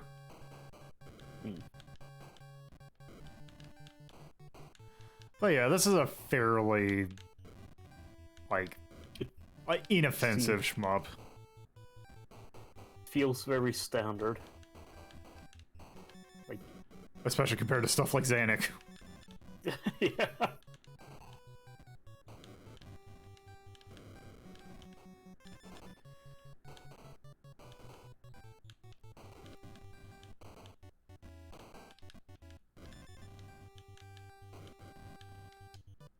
Also, you can use these ships behind you as bombs. That's an interesting mechanic. At least. Like,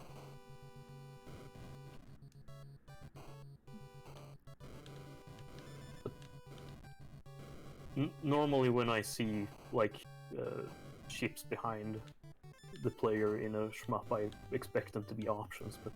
Yeah, they don't seem to be. Excuse me. Although it looks like they can be destroyed.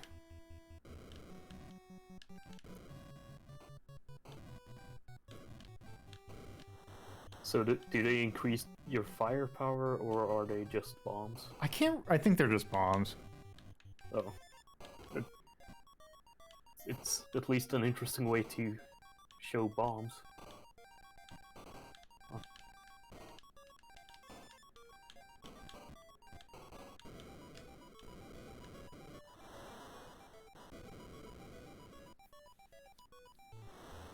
Okay, resets per area.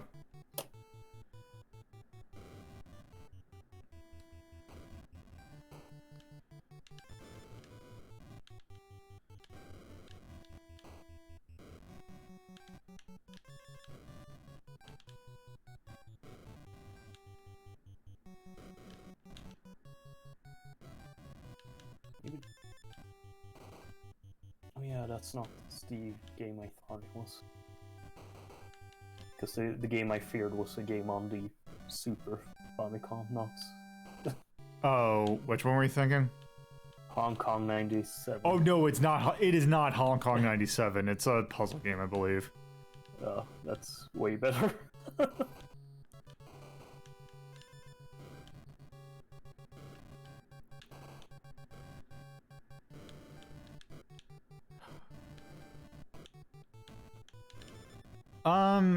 I mean, usually it's not so much rewarding you for not. Galaga technically does. It kind of rewards you for, and by rewards I mean it shows up. It's like, oh hey, you actually were accurate. But yeah, a lot of the times it's not so much he rewards you for not doing it, it's more punishes you for holding down the trigger, which, you know, that's like, whatever. Like, most modern shmup design is basically, they kind of expect you just to hold down the button. Yeah. This... I'm guessing this does not change. Nope. This is a basic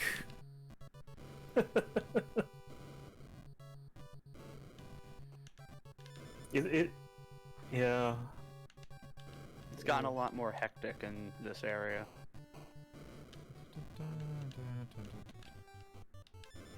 So, do you lose all your power-ups if you die? I bet you do. So that's your... Well, let's find out. Yep. Oh, with no way to get it back. Yep. Well, I mean, yeah, you just have to get your full thing up. Yeah. Yeah, this is extremely standard for NES Famicom. Oh, it's just the same boss again.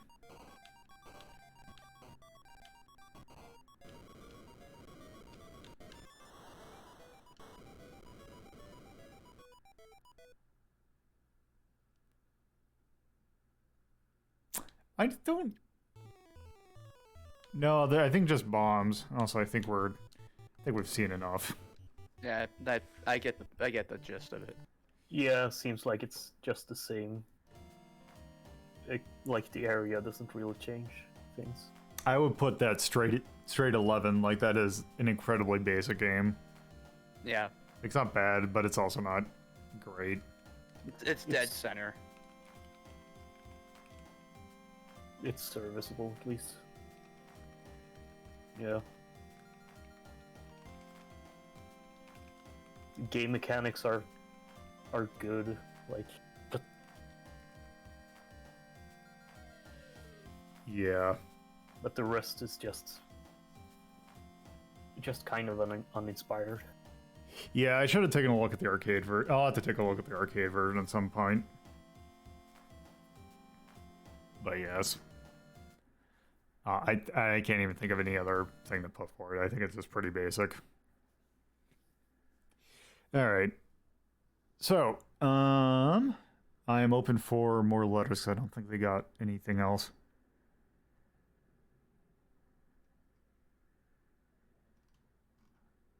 So letter, company, or genre.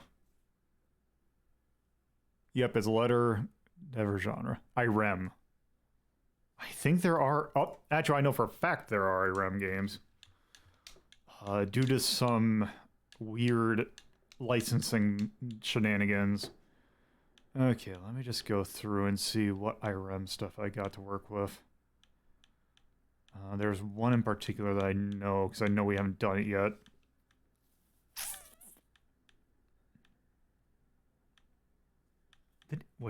Was Image Fight on the Famicom Disk System? No, that wasn't that.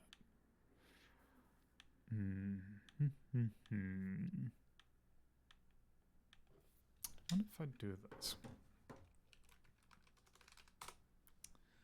Yeah, we're not doing that. Really do not feel like doing Mahjong at the moment. Although I'm pretty sure that one's not porn, surprisingly enough. There's a Transformer game that we've already done, and it's completely abysmal. Okay, I'm just gonna do this. I'm gonna play it safe. Because somehow IREM got their hands on this.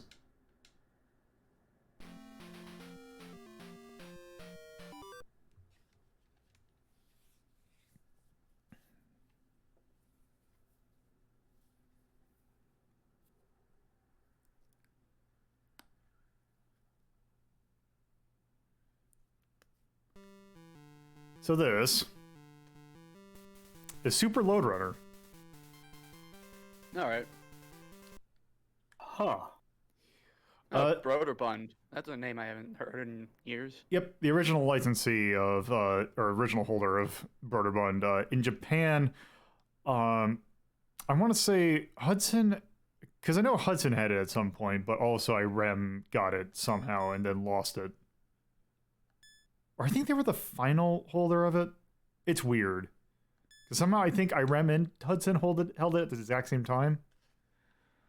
Yeah. Broderbund was a huge publisher, so that is why their name is associated to a bunch of other stuff. Yeah, like early like early computer and consoles, they were all over the place. Yeah. So one neat thing about this one, it has a construction mode, which I feel like most good Lode Runner versions have. But this actually has 2-player simultaneous play in a completely different set of levels for it, which I'm actually curious about doing that one day, but obviously not today. So we're just going to do 1 player. It does keep track of how many stages you've done. But yeah, let's start at 1. So I can't remember where exactly this set of levels come from, because I don't think these are original to this. But yes.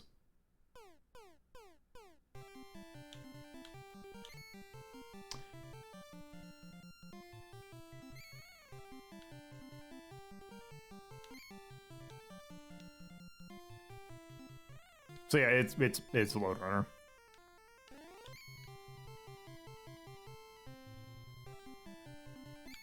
Yeah, other really famous games Roder has done is like they did Karateka. Yep. Well, they published Karateka, Prince of Persia, stuff like that. Shoplifter.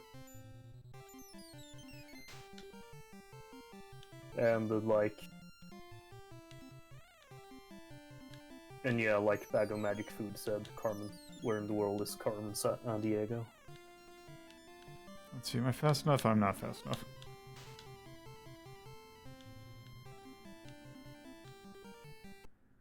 Nope, they're not Bomberman, because this isn't Hudson doing it, it's IRM.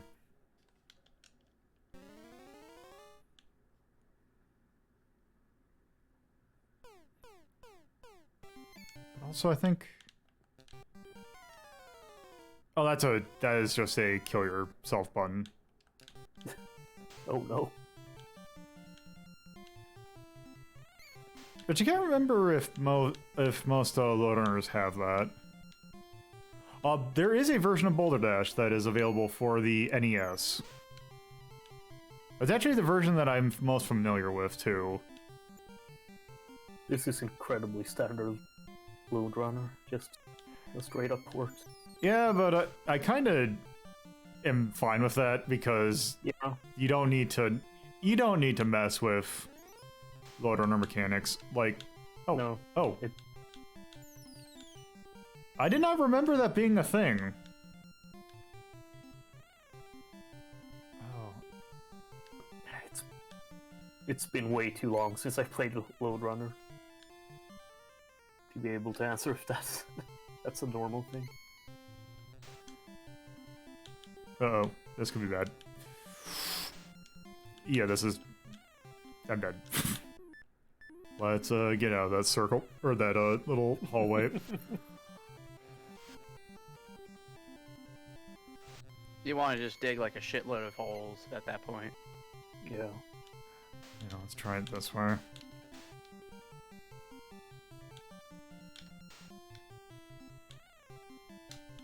There we go.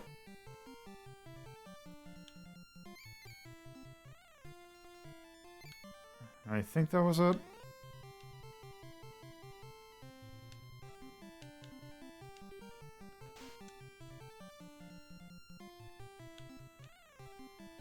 I'm not a huge fan of the music. Yeah, it's not great.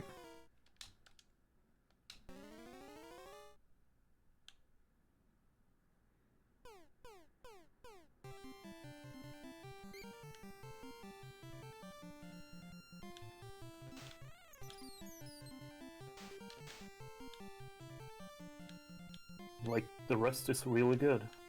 Yeah, it's a pretty decent port of Lode Runner. Yeah. And the problem is that the first, like, actually I take that back because that's not true. Because I was going to say the first port of Lode Runner that I was like super familiar with was Hyper Lode Runner for the Game Boy, which is it's one of those games that it's like, oh, we'll make Lode Runner for the Game Boy, but also make it for like expert play. Ooh. So I never really got far into it. Yeah, that seems like a bad decision for a Game Boy game.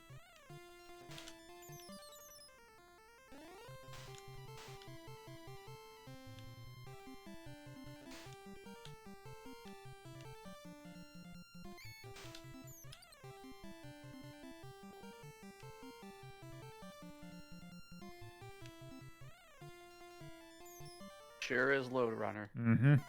Yeah, aggressively low runner. I'm very curious to see how two-player works with those. Yeah, that could actually be pretty fun to test out. Also, what is the S2?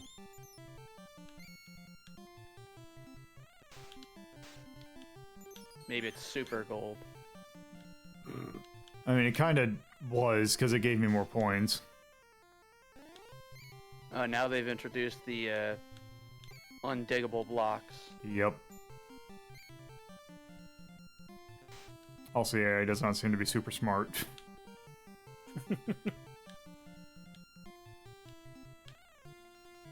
Oh, okay.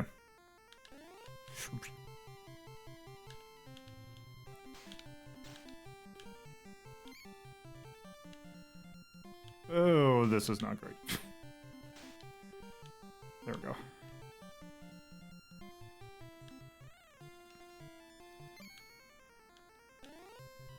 Oh, okay. That seems really weird to think bonuses on that, but oh well. Oh, right. Wait, how do I... Oh. There's still a gold piece. Yeah, well, I was more thinking about how am I supposed to get up there? Yeah, it seems like Wait, how? everything is from the Yeah, right this side. is... Yeah. If you rewind. I can also do this. No, hopefully they don't... Nope, nope. Let's see, hopefully it traps... Nope, that's... No, that's not gonna... Okay, well, I can just do this. Later.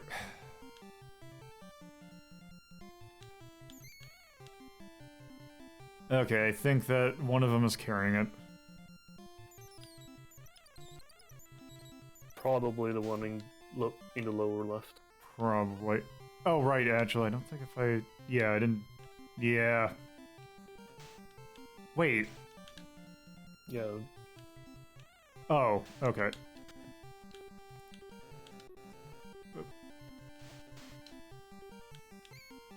Oh, that's nice. That's convenient. That's a lot of ladders. So yeah, this is... It's Lode Runner. Lode Runner. Oh, does this have the Rally X thing where you have to get it in the certain... Or sometimes you need to get it in a certain order? That's death. Okay. Yeah.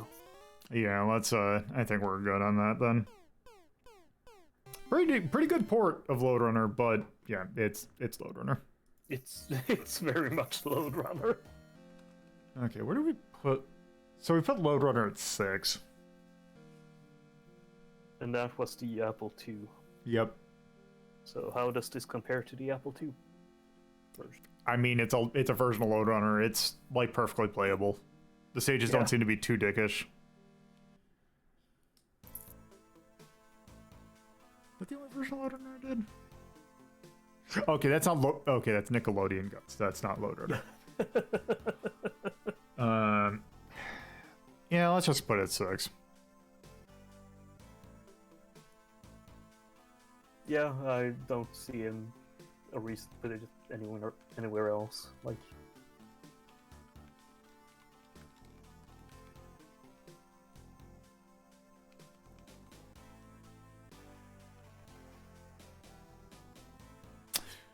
Yep, we're doing FDS games. I think that was 88.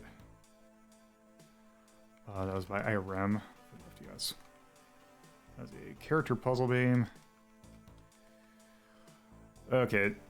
Also, I'm going to need a developer, letter, or genre. Square. Let's see, and also that's going to be blank. I can't really think of it. Actually, the music was kind of meh. So I'm going to put that down. Yeah, the music could be...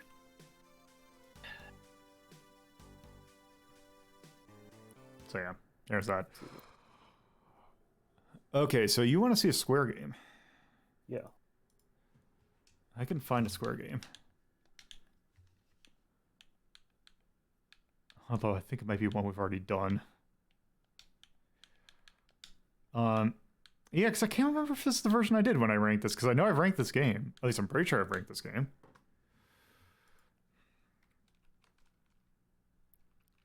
Uh, 3D.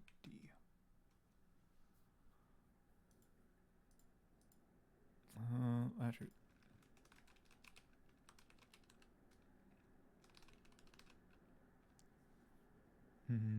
There is one Capcom game, but it's an adventure game. Actually, no. There is. It's either an adventure game or one that we've already done.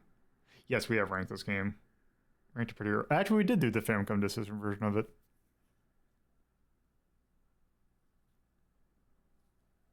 But yeah, actually. Okay. What are my? Let me just double check what my options are. Because Cleopatra, like, it's either going to be adventure games, or it's going to be, there is one action game that I can think of that actually I don't mind doing it. Yeah, let's just go ahead and do that. Because we get a reminder that this game exists.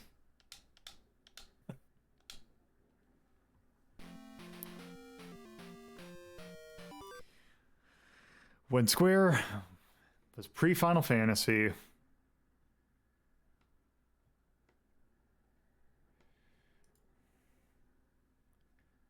let us take a look at Tobidase Daisakusen, which has another name, and that is the 3D Adventures of World Runner. Oh. All right. There is not a side-scrolling beat-em-up on the FDS. But yeah, so let's go ahead and start.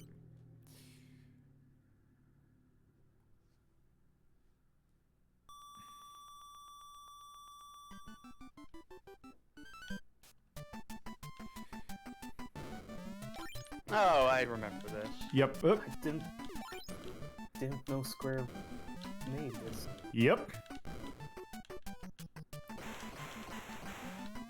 Oops.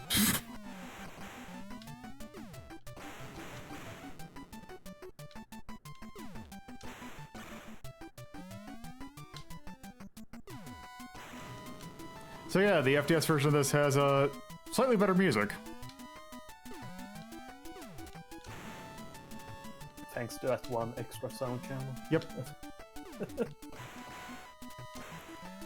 So there is actually a legitimate copy, like there's a actual port of Space Harrier for the Famicom. But yes.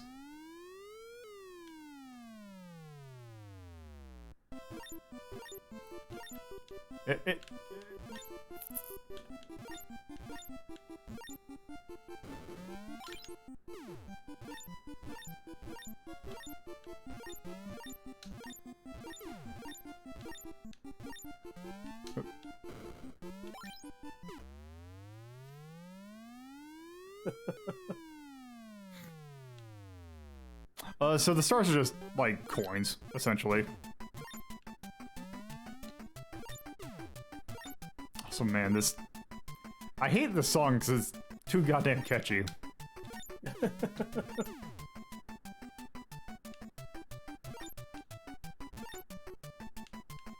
Yeah, I'm not gonna do the stage again.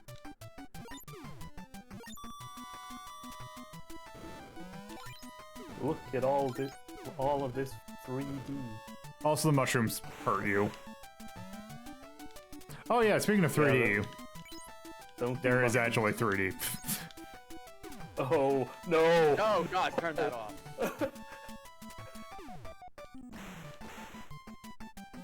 So yes, this did come. So the reason why that is because this game shipped with a pair of actually. So this used the Famicom 3D engine, or the 3D thing, which was basically 3D glasses for the Famicom. In the US version, it was just straight up those red and blue 3D glasses. came shit with it, and that's what that's meant to be. Huh. Yep. Also, I think does that have the? Nope. Nope.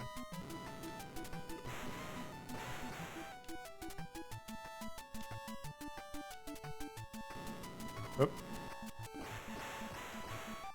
Oop.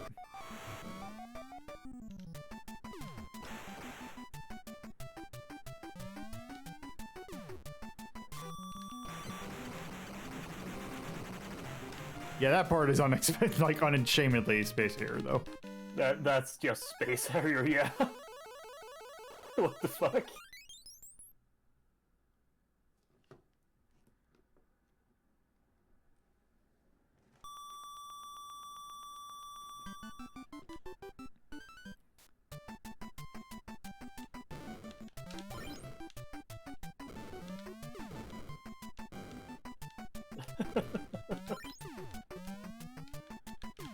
Oop. God damn it.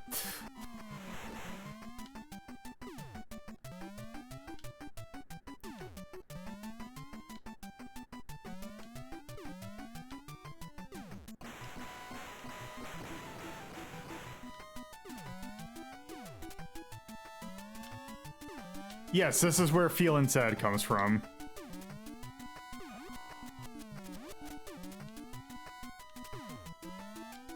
I can't remember if I picked that out or not.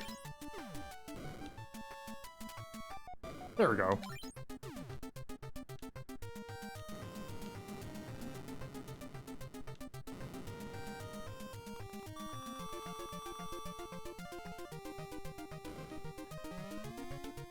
Yeah, so the Mass System did have a 3D thing as well.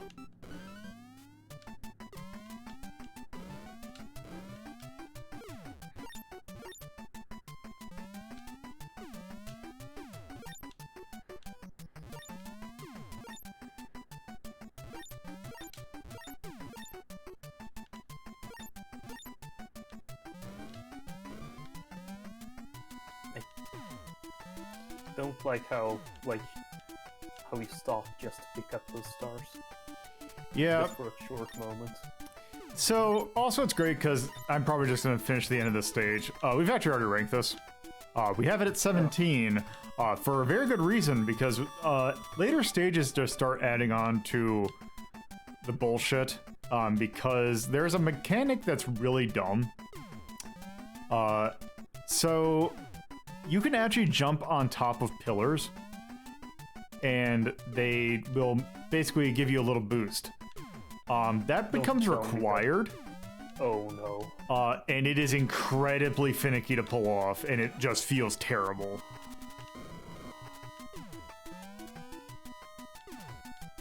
Like, yeah, if I gotta put on those 3D glasses to get a sense of depth. Oh. Oh no.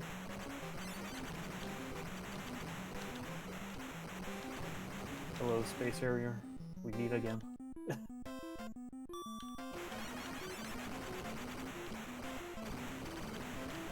Oh, you fight two. Yep. I think in the final fight, you fight like 6 in a row. But yeah, there's that. There's Tobidase Daisakusen. I'm not even gonna re-rank that because I think it's the same.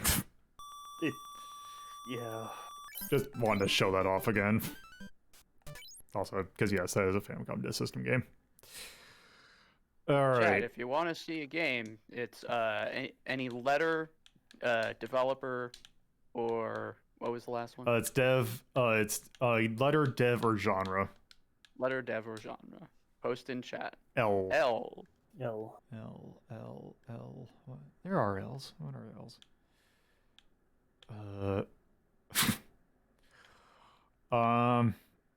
Lagerland. There's Legend of Zelda 2, Link no Boken. I don't think we need to do that right now. There's also lipstick games. That's absolutely porn. So that leaves... that's an RPG, and also it's getting a little later on. So let's move on to something else. So if you have another choice, Tyrion, I will give you another choice.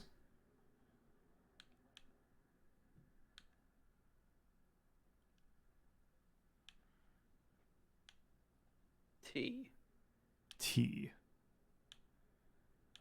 T. There should be plenty of games in T. Yeah. Tobidase Daisakusen. Let's see, topples up. There's Transformer. Yeah. Okay, so here's a good one. I can't remember what. Oh, that's a shogi game. Never mind. At least I'm pretty sure that's a shogi game. So let's not do that. Okay, so this one's neat enough.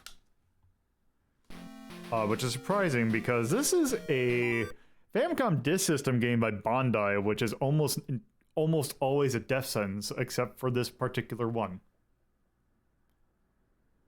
And also, I believe this is based on a license, too. Not a super popular one, but... Huh. It's already good in my book. So this is Tama and Friends. And it is a game about a cat.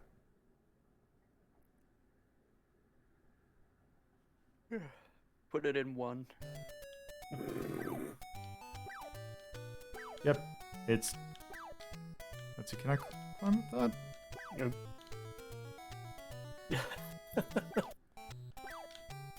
Okay, this is already kind of cute. Yep. Oh no. Don't let the bird poop on you.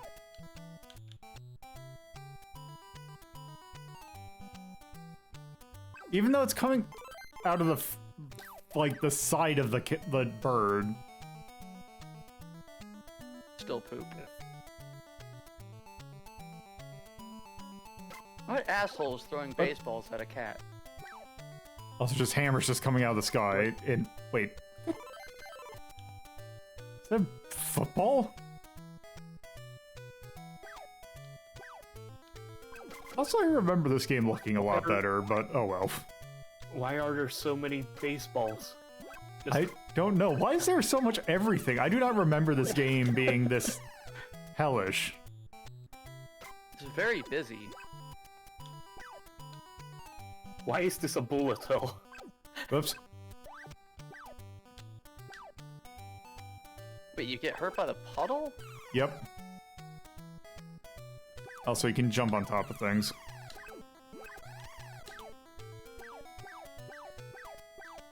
This sounds like a Victor Kai game.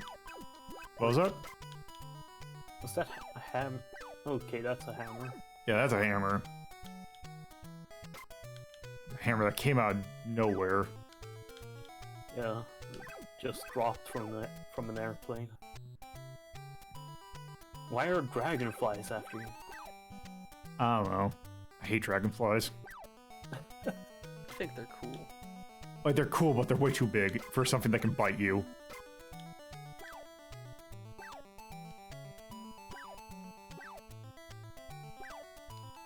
Oh. Pretty inoffensive platformer. Is that their teeth? No, that's a onomatopoeia, which I can jump on. That's a bark. There we go.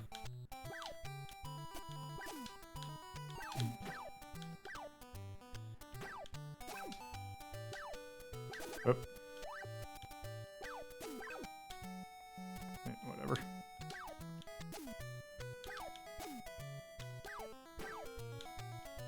I am actually amazed that this is actually somewhat competent, which is usually not Bandai's strength on the Famicom Disk System. Well, they just thought the cat was really good and deserved a good game. Yeah, I wish they did the same for Patlabor and Dirty Pair. This is a good game. Man, it also just kind of makes me sad that we're never going to get City covered in shadow. That's took a Cyber- bit too long. We're in a Cyber City where though Famicom system game. That'd be great. There is a turbo there is a PC Engine CD game of Cyber City 808, but it's not translated, unfortunately. It's an adventure game. Oh. Damn, get together, fan translators.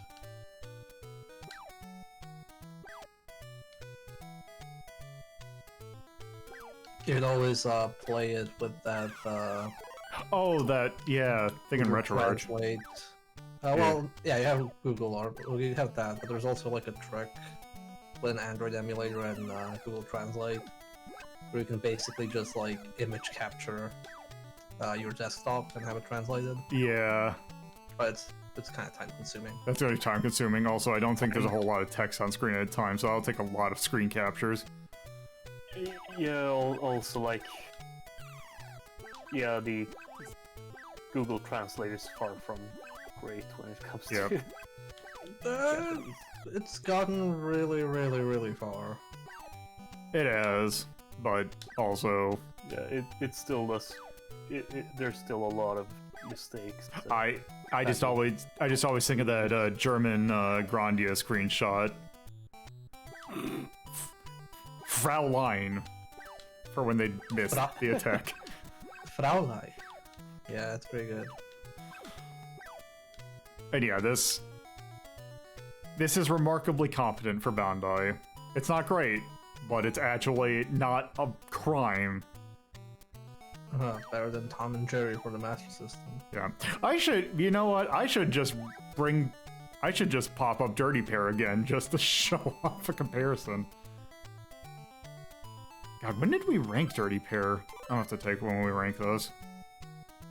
I think once we get to the boss, I'm pretty sure that this is basically the game. Yeah, especially with the boss, it's the same thing.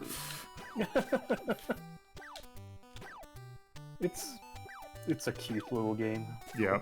It's better than the other FDS cat game, which is Kaneko Monogatari, which is more soulless than this. Because that you can really tell they want to be Super Mario Brothers, but they do not have the chops to do it. Although that's Pony Canyon that did that. Whoops. Oh no, the cat is crying. Lolo, how could you? How could you not Yeah, rewind the cat crying? Okay, let's see. Yeah, okay, yeah, I'm pretty sure that's the beginning of the stage. Yep. Yes, the dog is, well, it's barking. And also, someone's asking about the air control. It's not great. Because it is technically there, but it is mostly not. Barely There we go. there. Just Okay, that's the gist of that. So where do you go Oop. to next? Let's The see. big city. Yep. Oh, well, we're going to whatever this is. Construction sign. But yeah. Oop. more colors. Also, did Thing, I? at least. Okay, I think I might have heard something else. Anyway, that game's competent. Yeah. That's like an 11. Yeah, I think that's an 11. Or 12, I don't know. 11, 12. Yeah, actually 12 sounds probably better. That is a platformer. I think that was 1989, which is super late for a Famicom Disk System release.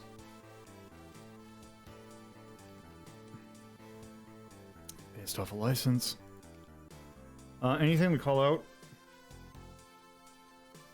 It's cute. Oh, yes. Sorry, it's kawaii. Indeed. Oh, thank you for the bits. That's what it was. Okay. Oh yeah, the art was pretty decent. So yeah, I'll put that there. Yeah, we'll do that. Controls were like the air control didn't seem. It's fine, but it's not Yeah. like super bad. Yeah, I don't think there's much else to comment on. Yeah. Also, when was it? When did we do Dirty Pair? 63. So it's been a while. Okay. So with that, I'll take a. Oops, wrong button. I will take a letter, genre, or developer. R. R. Let's see, what do we got at R? R. There's got to be R's. Okay, there's. Okay.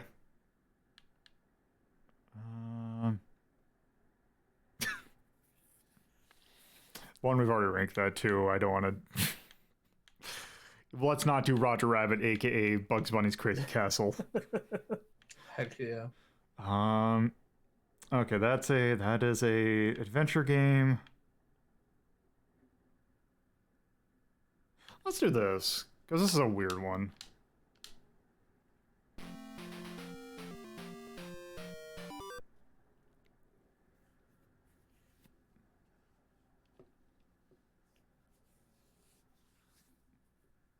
So this is Replicart. Look at that dragon.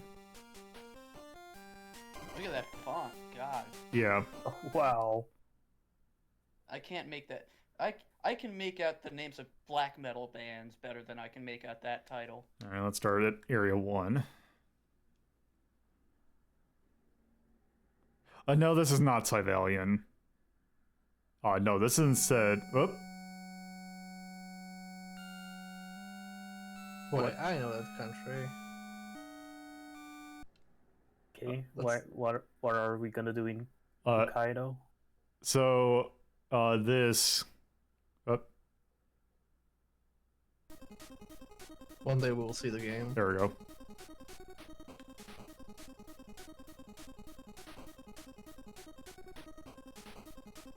What? Is it Snake? So this is Snake. Whoops. Oh my god, I was right. Yeah, I was like, I did not expect this. Oop. What? But why Snake? Yeah, I don't like this at all. Snake Eater. Still in a dream. Is this every screen transition? Yes. Oh my god. Yeah, that docks a few points for me. Immediately. I mean, it's Snake. That's it should be docking points like out the gate. Yeah, like... What's wrong with Snake? I mean, there's nothing wrong with Snake per se, but why would you go and make like a full game based on it? Because you don't have mobile phones. I mean, I don't think I've ever seen a Snake for a home console. Yeah. But also, it's like it wasn't super common, right? I'm pretty sure it wasn't. Oh, goddammit. Oh. Like the only Snake I played as a kid, like not counting mobile phones, it was on bootleg Tetris consoles. Yeah. Goddammit. There's one problem that I have with this is the fact that you can't, like, it's really hard to do a quick 180. That's in the Snake remake when you press the goddammit. button and there's like 180 turn. That actually makes me wonder how old Snake is as a game, because I don't even know where it originates from. Oh, goddammit. Didn't Wow. realize I wasn't aligned with it. Okay, let's go. How dare you make this more playable by fast forwarding? Let's see, the first... Yep. The Snake design dates back to the arcade game Blockade, developed and published by Gremlin in 1976, according to Wikipedia. Wait, that See, can't- I just assumed it was by Nokia or some shit. That can't be that gremlin, can it? Let's see, Gremlin. Is it Gremlin Graphics? Gremlin Industries. Okay. I was about to say, if it's Gremlin Graphics, if Gremlin Graphics are the people who made Snake, I'm gonna be angry. Because I don't want them to be known for anything.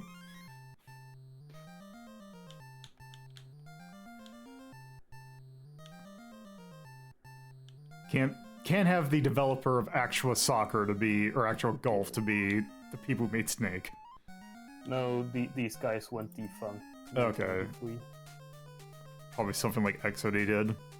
What you're supposed to do isn't really made very clear from the onset. Let's see, they were acquired by Sega. Hmm. 78. It's weird hearing about a Sega acquisition in 78. Well, they were an arcade game developer, so it makes sense. Yeah, it's just the weird to think that, like, it's like how hearing that Rockala made video games, like the people who made jukeboxes and M1 carbines. I feel like we've seen enough of this Yeah. game.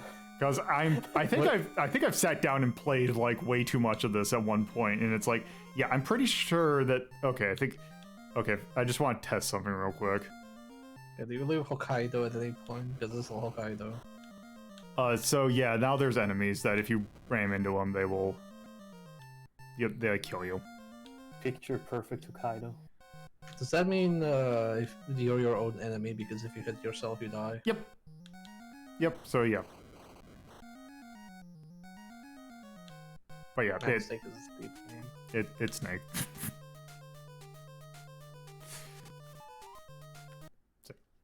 Imagine like buying a game where you see a cool ass dragon, you're like, "Holy shit, what is this? So- Look at that dragon, that's so good!" And you turn it on, it's just Snake. So actually, I'm gonna do this because if I remember correctly, I did not pause it. Okay, let me actually go, because if I remember correctly, this actually had special packaging.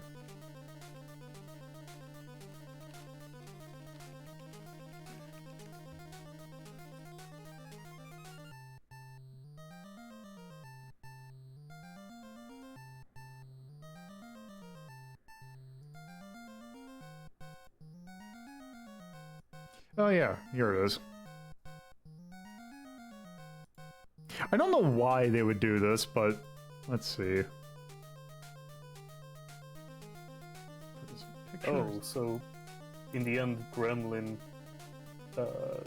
Industries just folded into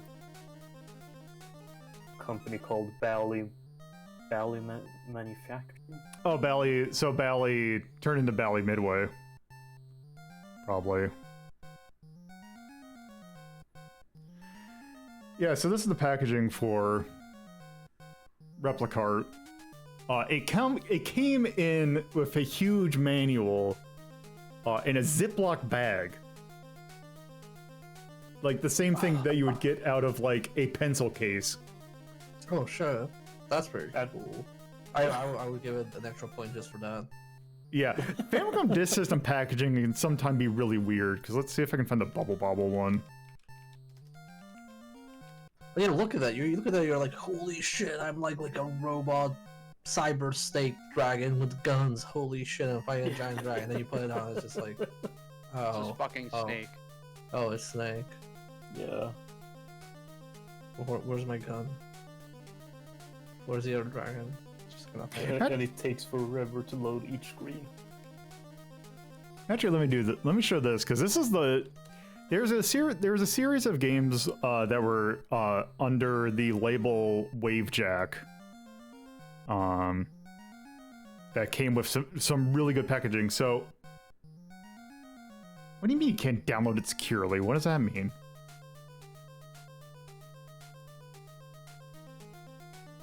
Okay, let's do this. Let's see if I can download this. Save images. There we go. Okay, so let me try this.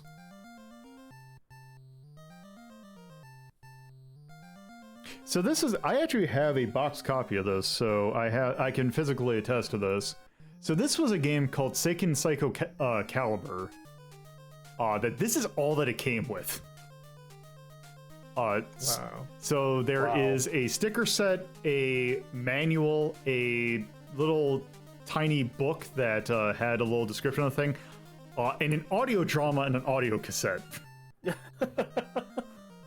Which I want. Well, what was on the cassette and one on the... What was on the cassette, yeah? It's an audio drama. Like... So wait, both were the same thing, just like on two formats? I think it might be something else. But yeah, essentially, this is all that was in it. And I actually have a copy of that. But yeah. All right. Did you ever listen to the audio drama? I have not opened it yet because it's still in wrapping. Ah, okay, yeah, that never opened it. Yep. Just keep it there for future generations. Yep. But that's Replicart. And yeah, based on the game. Like 16. Like for ranking Let's it. see, compare to what we've played before. Well, wait, 16, but we said maybe one extra point for the package, so 15. Okay, 15. Let's take a look at 15.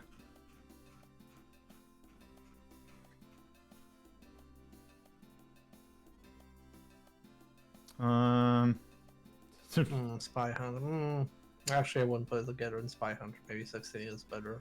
Yeah, so how about 17? Then give it a point for the packaging. At No, 16. we can put 16, but we can give it a charm. Yeah. What's on 16? It's Psycho Soldier, Nights into Dreams, Kaneko Monogatari,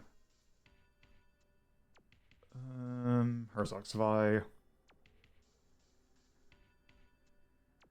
D. That's it too. Yeah, 16 sounds right. Yep.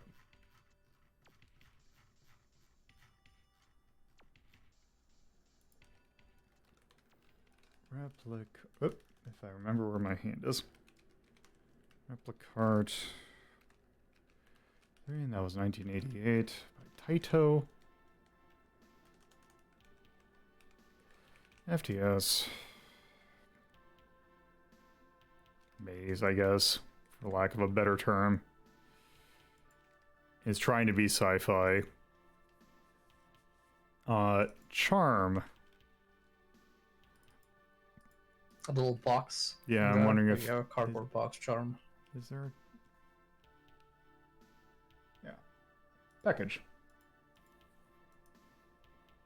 There, perfect. Other than that, I think everything is, like, unremarkable. Yeah. Yeah. It's Snake in a weird package. Yep. It's no snakes on dope. That was fun. But yeah. Alright. I could use another letter genre or developer. Konami. Konami. I think there's a couple Konami ones that we haven't done yet. I know all the big ones are out there. Let's see. No, I'm not going to do soccer. Let's see. What Konami ones have we not done? What in the... Okay. Let's see. We have not done exciting basketball. Or have we done it? We did exciting basketball. Baseball we haven't done. Soccer we haven't done. Ocean we have.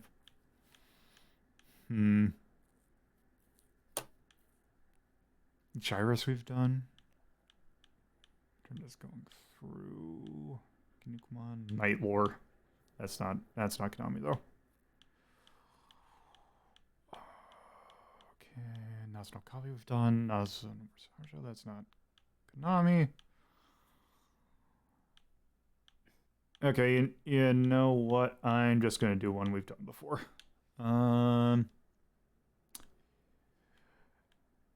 Do you want Space or an Indiana Jones ripoff?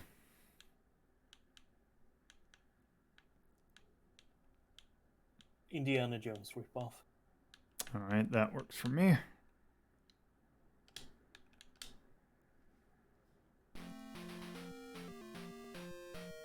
This is a game I like. I kind of wish I liked it more.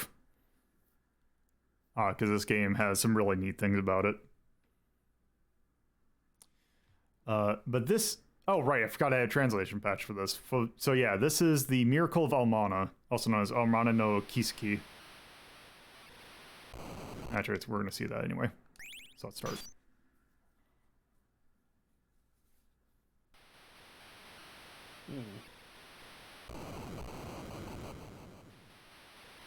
Wow, look at how cinematic this is. Yep. It's maybe Kojima. Nope, not yet.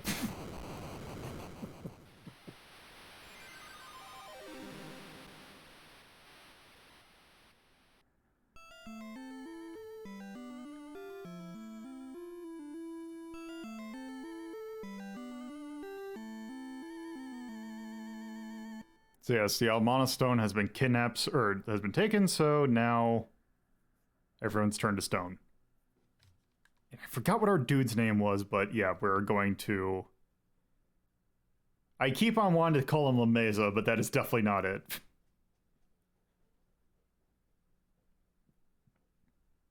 So this game is weird because it is a take on another Konami. It's a take on a really old Konami arcade game called Rock and Rope. Oh man, this track is really good out of the gate. So the music in this game is fantastic. Is the one thing I will definitely say about this. Oh, wow. Oh wait, I've seen this. So the grappling hook was like, oh wait, I know this. I've seen people play this game. This is the best music this stream so far. Yep. Jeez, if this game was successful, we'd be listening to like this and Cell Bloody Tears.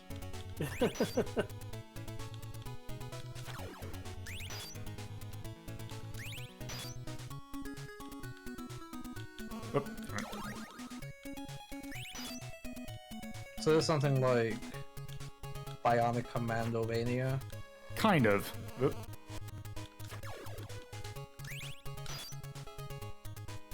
Oop. There we go. Oop. There we go.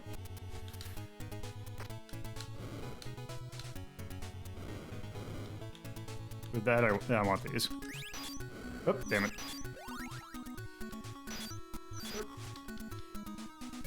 So the grappling hook can be a little finicky.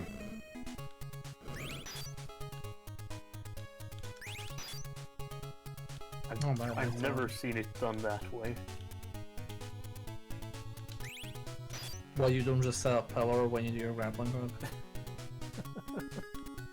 Can I jump up? The question is, does he set the pillar? Or is the pillar actually always there? Like it retroactively creates a pillar. Just gets a pillar, digs a hole for it. Okay, so this is the one thing that I'm not super huge about this game on, is that it's very finicky in some spots. Okay, so I got... There we go. So you can't jump normally. You can, it's just when it comes to platforms, it gets really janky.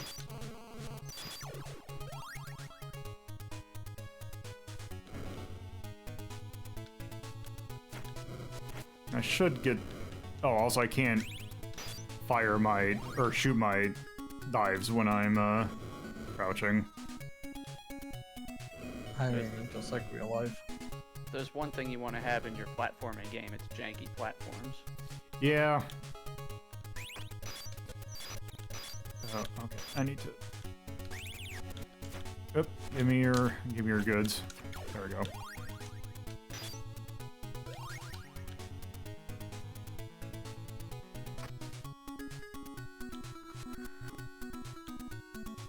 Okay, so you have nice bombs, a gun.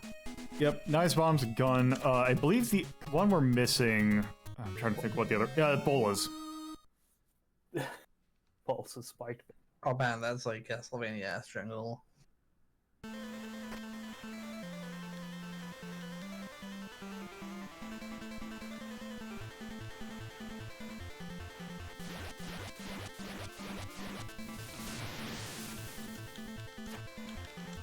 So I appreciate with this first boss that they have a... Also, I'm gonna switch weapons. They have a track that the sound effects channel makes it so you can't hear the whole track.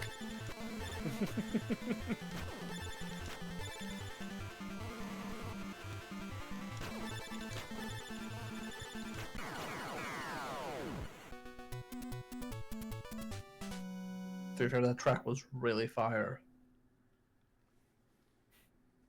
Also, those of you who watch Arcade Pit might know where that sound comes. Now knows where that sound comes from.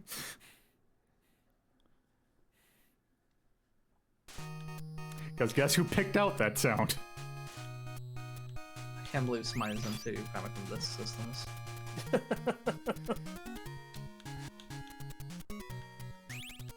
This track is also really good. Actually, I should... Rather than saying this track is really good, I should say this track, like every other track in this game is really good. There is one particular part of this track that I really like, though. Oh, can I grab that? I should be able to do that. There we go. That really is why I really like the Famicom Disk System extra sound channel. Yeah, it really helps. It's a shame not every game uses it. So, I mentioned earlier that there was a Jeremy Parrish video that came out recently about the Famicom Disk System. And he shows footage of this game. The thing that annoys me about it, though, is that he uses a port... someone made a port of this so it runs on a normal NES. Which just kills the... Like, they had to redo all the music. And it just doesn't sound as good. And I hate that he used that version, but I think he uses actual hardware, so... You should leave an angry comment. I'm not gonna leave an angry comment at him. There was one actually that I'm like, that he did actually miss a part about a game that I'm like, I should leave a and then I look, I'm like, oh right, a bunch of other people made the same comment. So I'll just shut my mouth. I forgot what the game was though. It was a relatively minor thing. It happens a lot. It's the case where you play so many games and it's like, oh weird, I don't know this one mechanic from this one particular game. Yeah. It's always great when you like do an article or video and something and it's like oh actually this game does have that mechanic, thank you very much. Like, oh I'm sorry, I played like 300 other games this week.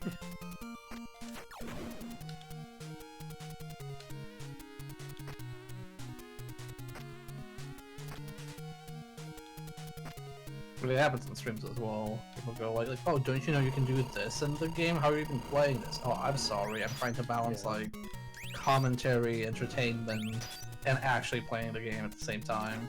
And then like playing other games, other days of the week, often.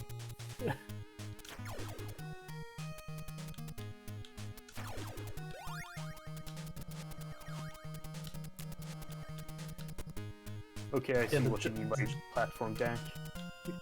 Yeah, the jump seems either tiny or you're just hitting that rope all the time. I don't know what's happening.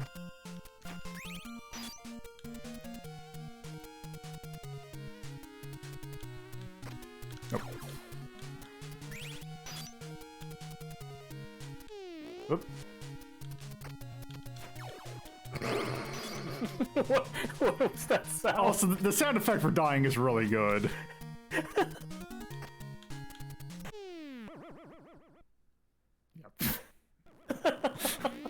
That's what I sound like whenever I die. There we go. God damn it. Yeah. A little bit janky. I'm sure once you play this game for like, I don't know, 3 weeks, it's going to like second nature. Yeah. When it's the only game you got to. I mean, that was one... Actually, that's not a thing that happens with the Famicom Disk System, right? If you have a Famicom Disk System, the point is you can buy a lot of cheap games. Yep. Yeah. The games were like, a new Famicom Disk System game usually just costs like 2,000 yen, I think. So it was like stupidly cheap comparison-wise to get a new Famicom Disk System game. Yeah. Also, if you got a shit game, you can just override it. Yep. A few bucks.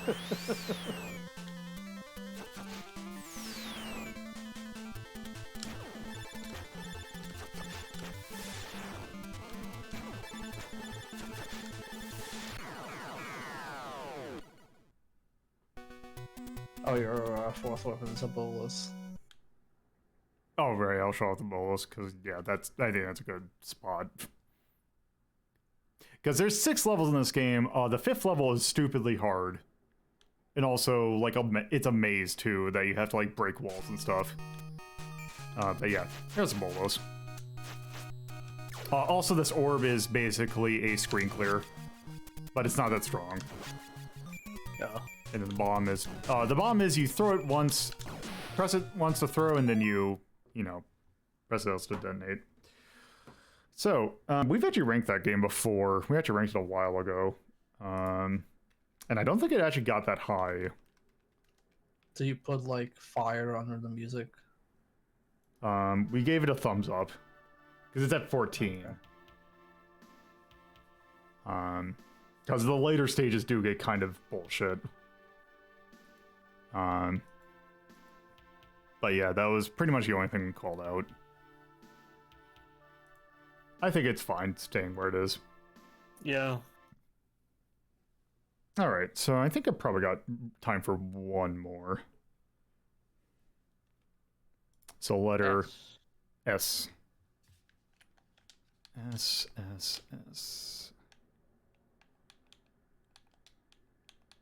Finally, the one Sega game on the Famicom Disk System. Let's not do those. Let's not do that.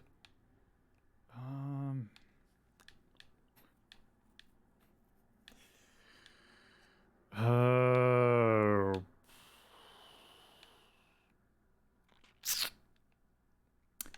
Actually, there really isn't any good S's, surprisingly enough. Because one we've already done. That's an RPG. Those two are porn. That's an RPG. That is a strategy game in Japanese. That's Santa Claus. You've already done that. Samurai Sword is a adventure game, and those are all porn. How about R? R. I think R is going to be the same case. Yeah. Actually, we could reflect on. You know what? Let's just end it with revisiting a quote-unquote classic.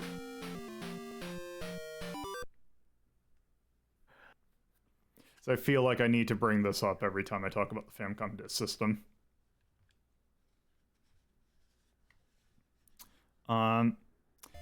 So this is Relics and Ankoku Yousai. By Boftech, who would eventually become Quest Corporation, who are the people who made Tactics Ogre. So let's go ahead and start. So that is, what is that? Is it Omita Kurosai or something like that? We're going to be seeing that phrase a lot.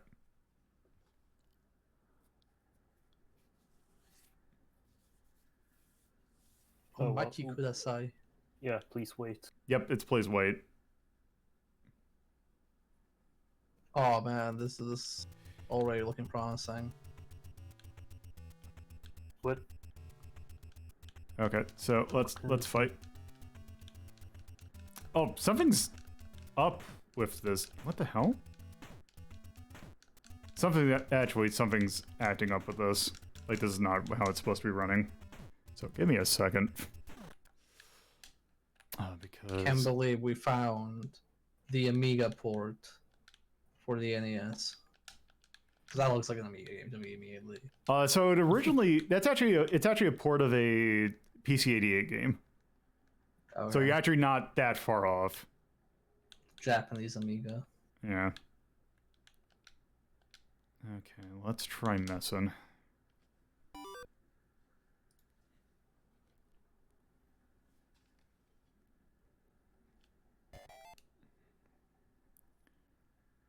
Okay. Up. Up. There we go. I forgot this. Wait. Disk error 7? Yeah, that's the wrong side. Okay.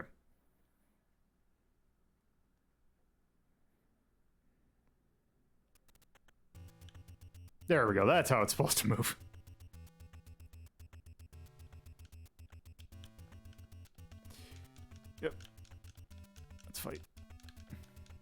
Yeah, this has some really, like, home computer vibes to it.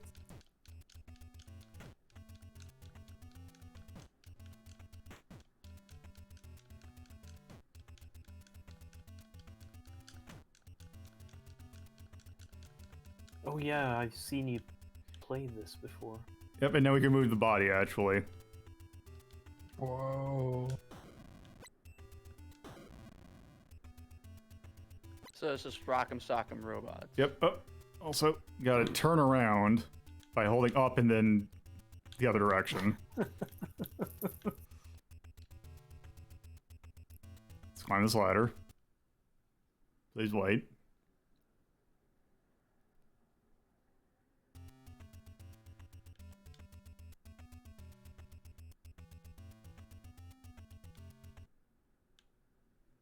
Please wait.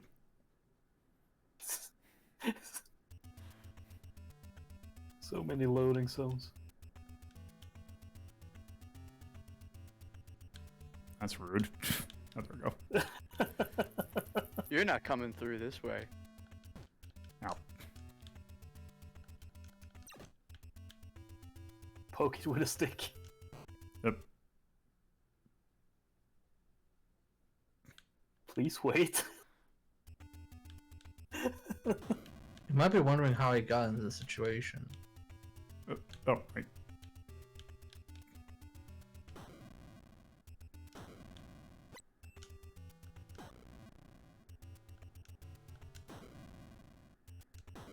I am intrigued.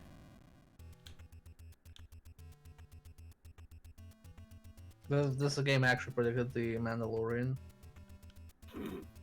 I guess.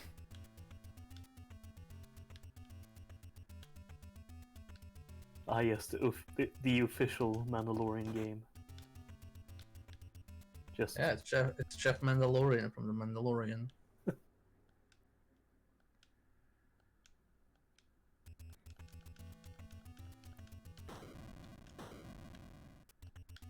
So essentially what the gist of this game is that you are you remember the game Geist, where you're basically a dude who just okay, did I fall down the hole somehow? No, it was loading. It did additional loading screen to load the enemies.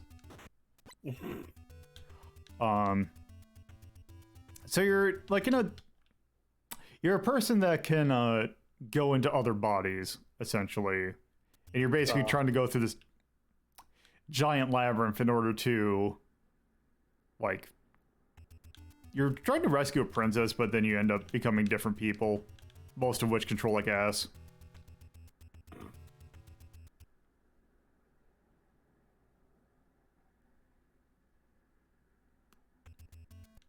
game of please wait. Yep. Just It is like, just because you have the capacity doesn't mean you should. God damn it. Go over here. Ow.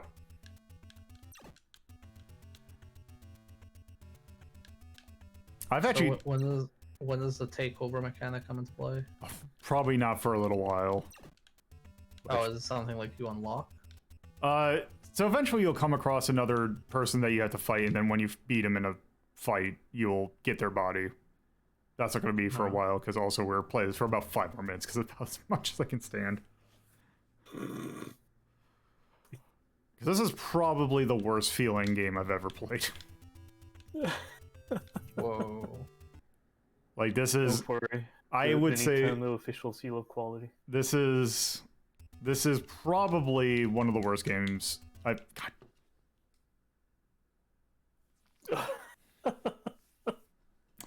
Yeah. This looks like something Super Great Friend would play to completion. Yeah. It does.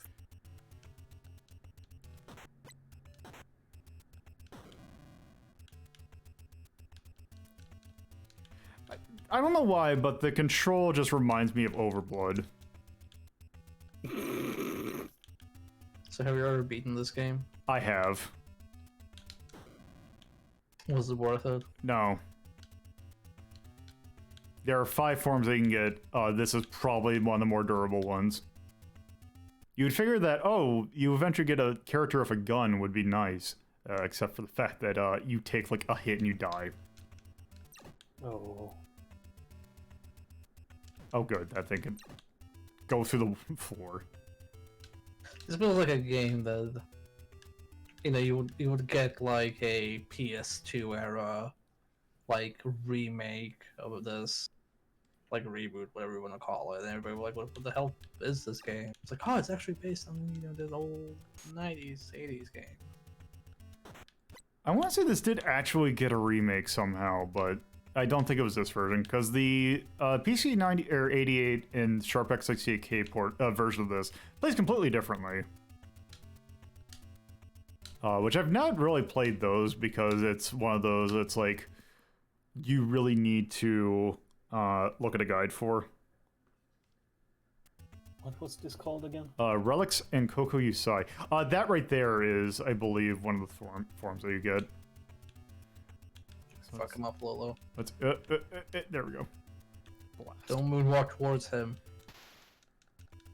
Blast. Oh, can we not?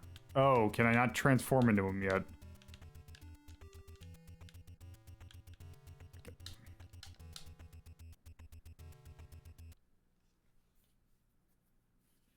I like you moonwalking everywhere.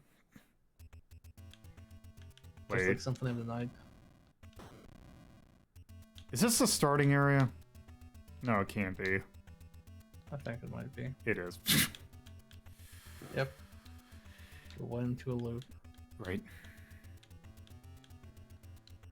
You know, I think I'm good at this. I just always like to bring this game up because it's like, hey, it's like, oh, you have all this space, you can do stuff, and it's like, yeah, and then you can play this garbage. And also, I don't think their ranking's moving. All right, so there is our look at the Famicom Disk System and some of its games. It is now 35, and I love the jank on it because it's just kind of weird and kind of endearing some parts. So yeah, that is going to do it for today's episode. So let's talk about what we're doing tomorrow. So let me actually, you know what, there's, I'm just going to use this music because this game doesn't have music, so I'm just going to do this. Alright, so thank you all for watching. If you're watching this on Twitch, you can on my YouTube channel, youtube.ltp.life. You can watch these past episodes at your leisure. This episode's going up on Wednesday. There's also my personal, or if you're watching this on YouTube, you can go to my Twitch channel, twitch.tv/LodePuzzlo. There you can watch these episodes live Fridays at 7:30 p.m. Eastern Time, Saturdays at 2:30 p.m. Eastern Time, and Sundays at 1 p.m. Eastern Time. There's also my personal Twitter at LodePuzzlo, and the show's Twitter at Hazeltown Story. There's also a Discord at discord.ltp.life. There you can take part in polls when they're active and chat with the community. There's also a Patreon. $205 tiers helps with hosting cost and various other things. So tomorrow, we're finishing up our look at Quest for Glory 1. So that should be fun. I think Iggy's still streaming, so I'm going to send you all over to him. So have a good afternoon, night, whatever time it is when you're in your region.